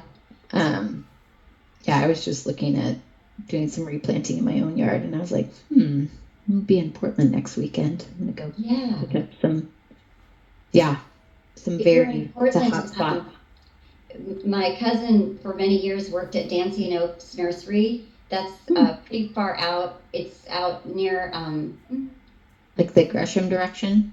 it's toward Albany. Oh, the other Forget way. the name of it. It's pretty far out. You have to go on a gravel road to get out there, but it's pretty magical. Yeah. Anyway, there's a lot of good nurseries around there. Yeah. I'm gonna look it up right now. Yeah. Anyway, Hal, do you have anything to say?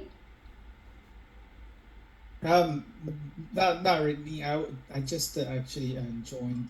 I was staying in another session room for a while, and then there was nobody there. So Oh gosh, we're glad to have you in our and I group. asked to help, and then I think that Patty just assigned me into this room. So we have some discussion online. I just realized it, so that's great. Yeah. I just heard you were talking about the trees, project that we intended to plan as a city project versus the development project that is cutting down a lot of trees. Yeah, seems like yeah. Left hand, right hand, exactly. Right. But yeah, I understand. Yeah, like Lisa mentioned, the housing is a really big topic now. It's that there are a lot of concepts like people tend to make them together, like equity, density, housing, affordable housing, market price, and and then you have shelter is another thing. So, but that you kind of mixed all of them into together as housing as a priority. But what you really need to address right now, like from year one, maybe it's shelter. It's not the market price. Maybe market price is the 10-year span, and the housing is really about half a century thing, right? So so I don't know, but in political terms, you just need to express your stance, and then but it's very complicated. But for our urban forestry, from the urban forestry perspective, we want to protect the old trees. We don't want to, even if we cut trees, we don't want to cut trees drastically, like very fast. Yeah. And then I think, this is for public's benefit. We want to, from my understanding, we want to evaluate or reevaluate what the best benefit, what project, what electricity is a public benefit for public benefit. Stormwater, drainage. They're all like for public benefit. Trees as well as part of the infrastructure. And I think it's great to have all the departments come together, kind of to talk. Like what's the best way to serve the public? Yeah, like one good example I was always thinking, I've been thinking about is that last year the Neck Ridge Park, the Dead Horse Canyon projects that proposed by SPU, we were going to cut a lot of trees, but that project was for the public benefit. So we should bring that conversation early on, right? To talk about it, like what the benefits are, what are the trade-offs, instead of like doing things, back and forth over and over again. So That's such a good example because they weren't cutting the trees for the project, they were cutting the trees for the equipment for the project. So it's like looking at it holistically, you know, just because they didn't want to use an alternative method for the large woody debris, you know, and then of course they hadn't looked hydrologically at where the water was coming in and creating that scouring. And people in the neighborhood, by contrast, had seen the source of the water, which is completely different from what they were thinking. So, yeah, but anytime there's going to be some work like that, it's always good to look and say, go to the beginning and see, have we really identified the true problem here, you know? So, yeah. Hal, I Well, wanted to ask you, is in your position on the Urban Forestry Commission, had you thought of giving a year-end summary of your constituency's position on the city's tree policy? Because right now you're just interjecting in individual issues, and you have such vast experience that we would love to hear your whole your profession's opinion about how the city's policy ought to be operating. And I think each of the 13 positions on the Urban Forestry Commission should all submit their own summary of their state of the art. And those 13 chapters would make a fantastic year-end book summary of the Urban Forestry Commission's work. Right now, your opinion is buried among dozens and dozens of individual issues discussions. And so we really don't get a comprehensive statement of your ideas about how our resources can best be managed. Yeah, that's a very interesting thing. Is that I have been serving the commission for, since last April. One thing I always wanted to be proactive is to kind of address our agenda items, our priorities to get, I don't know how it works, but probably it's between I'm not the chair of the commission, probably between Patty and the chair. They talk about what we're going to do, in terms of the bi-weekly meeting, right? So we don't have that kind of consistency to follow up on a big topic. It turned to be difficult to work on the individual items on the work plan. We have the yearly work plan. I don't know how those items were figured out in the first place, and the people are just randomly assigned on different things based on our interests, but there's just no system to track, or we don't have a checkpoint. I tried to but I think it's a great idea, and the UFC should have the 13 positions fully staffed. But that's first of all, and then each of us can contribute our own specialties.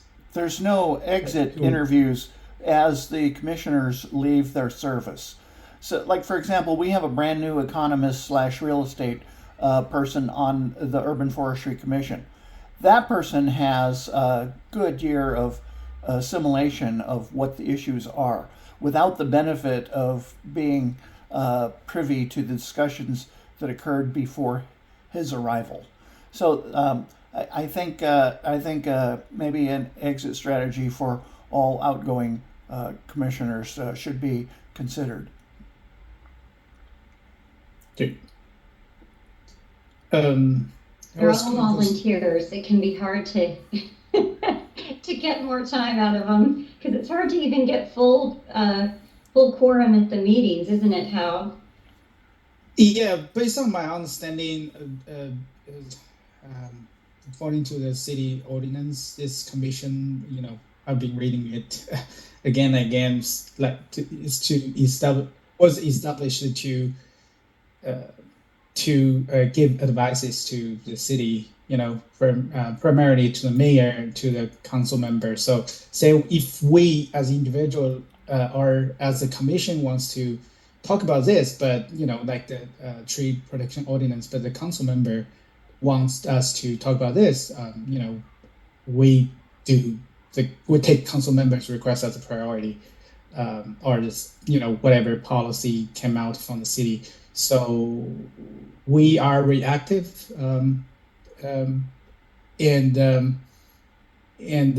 it's hard to best utilize our specialties to address ongoing events.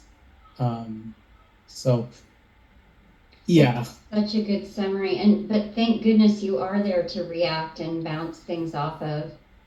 It's so valuable. Thank you. Yeah.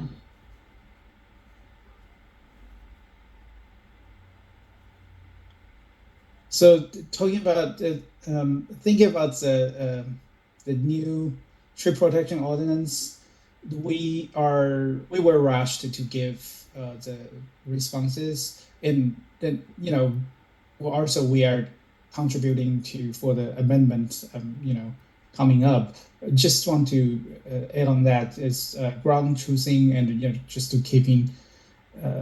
to track the real impact in the daily projects that are very important. I think we still need time to examine the performance of the ordinance and the real impact. So it's hard to say. We know it's terrible in some, a lot of parts, but we need to record the real. And we should ask for that annually. An annual report at a minimum, not every 3 years like they're saying. We can talk offline. Yeah, we have that online system. Yeah. To go along with your finance report every other year about how much the city is spending on urban forestry, please know that we have asked for. This meeting is being recorded. We've asked for a staff chart, a flow chart of all the staff people that are in the urban forestry, not just the money that is being spent there. Sir Michael seems weak. We cannot hear you anymore. Oh, yeah, okay. Can you hear me now? It was Michael. Okay, all right. Yeah, just apologizing to the folks joining remotely. The controls I thought I would have and be able to communicate with you all via devices in your breakout rooms weren't working for me. I was like trying different routes and couldn't get there. So I apologize for not letting you know the timing, and just offering a suggestion of folks to take notes so that we can do a quick round of reporting out.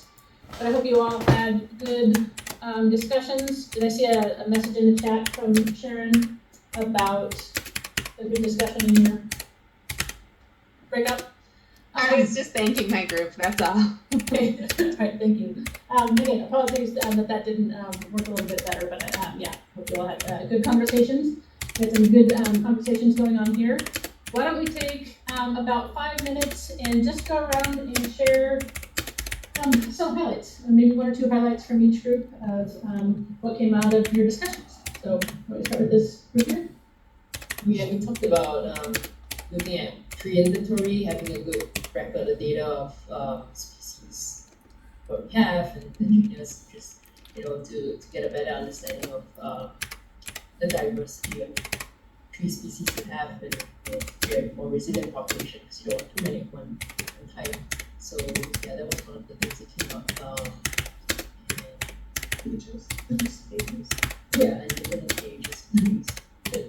Be able to pivot when we see the pest problems right the way no one has been tracking on that side. Yeah, so to that point, should the project that just was completed to combine the citywide inventories, the different departments' inventories into one, that should help that effort.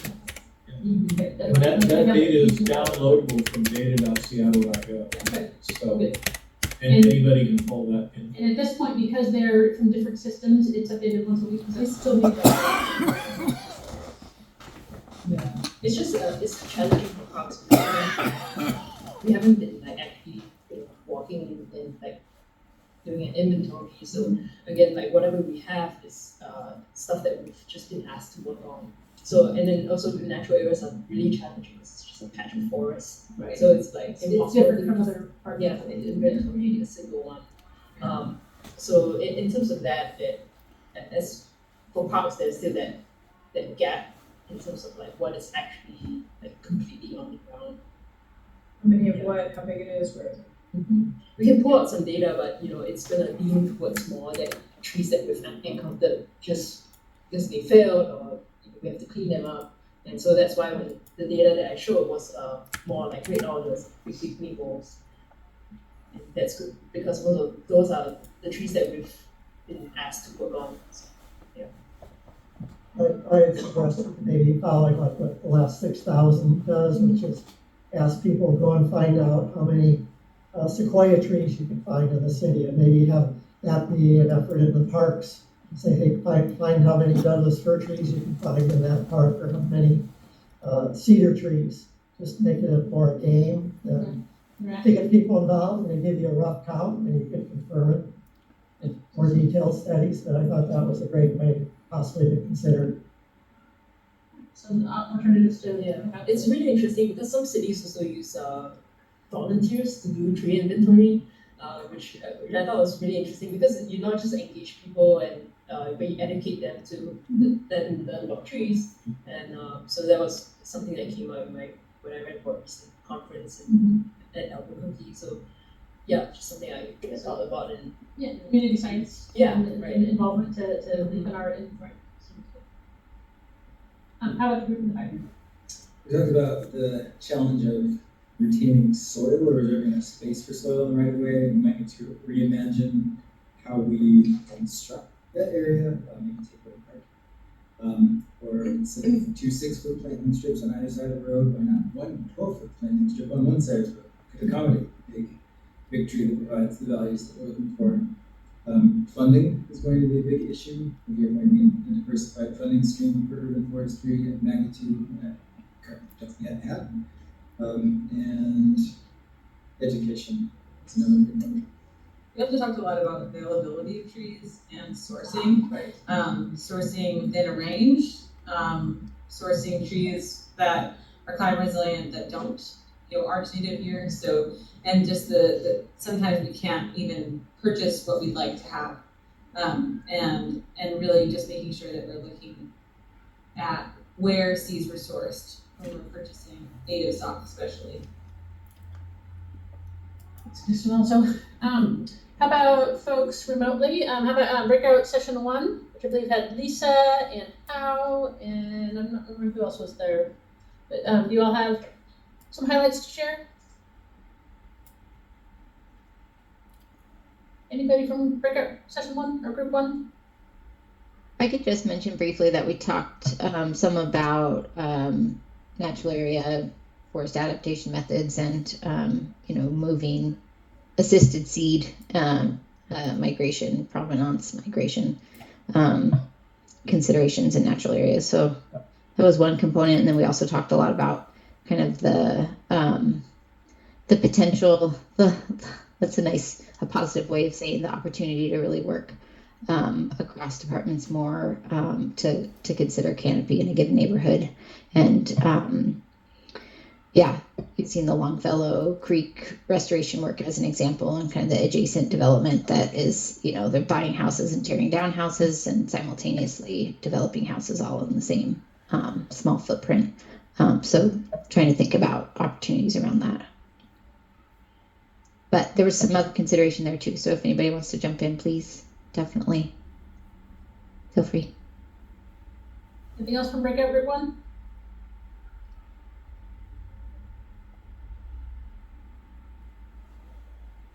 How about breakout group 2, which was Hal, I see you came out from mute. Did you have something to add? Oh, there's no breakout room 2, right? So I was in that room for a while. Oh, sorry. Yes. Nobody's in it. Yeah. It was the other one was breakout group 3. So that was. Hi, my name is David. I'm on the Urban Forestry Commission. There are 2 points that we discussed. The first was around how do we replace the trees that we already know are being impacted by disease. What will be the mix? What will be the species mix of that? And what is our ability to kind of predict what other tree epidemics may impact the canopy here in Seattle? And the second point that we discussed was brought by Becca about the idea of depaving. How do we encourage like to return paved surfaces to pervious surfaces? That got me thinking about an ordinance passed in my hometown city of Detroit in 2016, where the stormwater bill for property owners was recalculated to reflect the amount of impervious surface that they had on their property. And what this did was it had the immediate effect of taking property owners that had large square footage of, for example, a parking lot, and they suddenly had a financial incentive to create more pervious surface on their property so that water would infiltrate the ground rather than flow into the stormwater system, which would cost the water authority money. So those are the... Okay, yeah, thank you for that, David.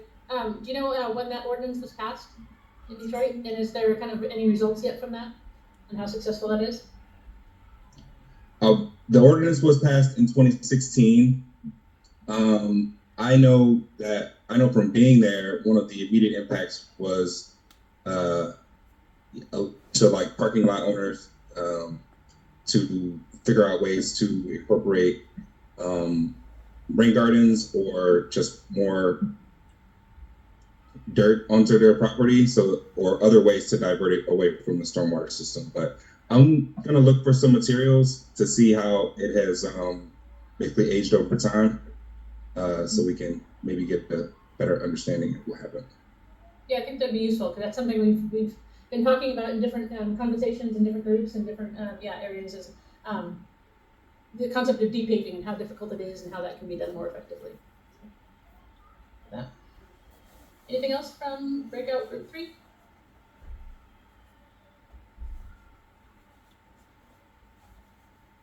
All right, if not, we've got 3 minutes left in our scheduled time before we break into some social hour here. So just, I want to offer some wrap up and closing words.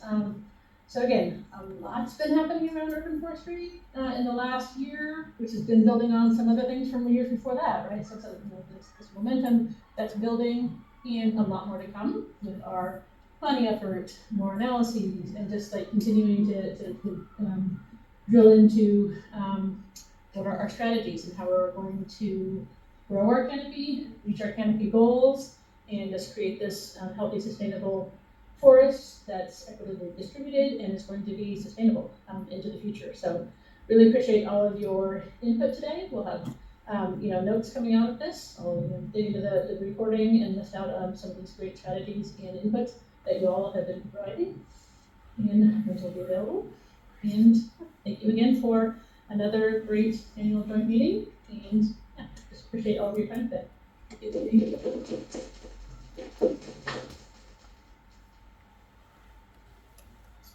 Patty, were the presentation materials available online? Yes, I wasn't able to post them online before this, but I will put all the slides online afterwards. Okay, thank you. All right, thank you. Thanks everybody. And we'll have drinks and snacks. Do you want to start putting out food?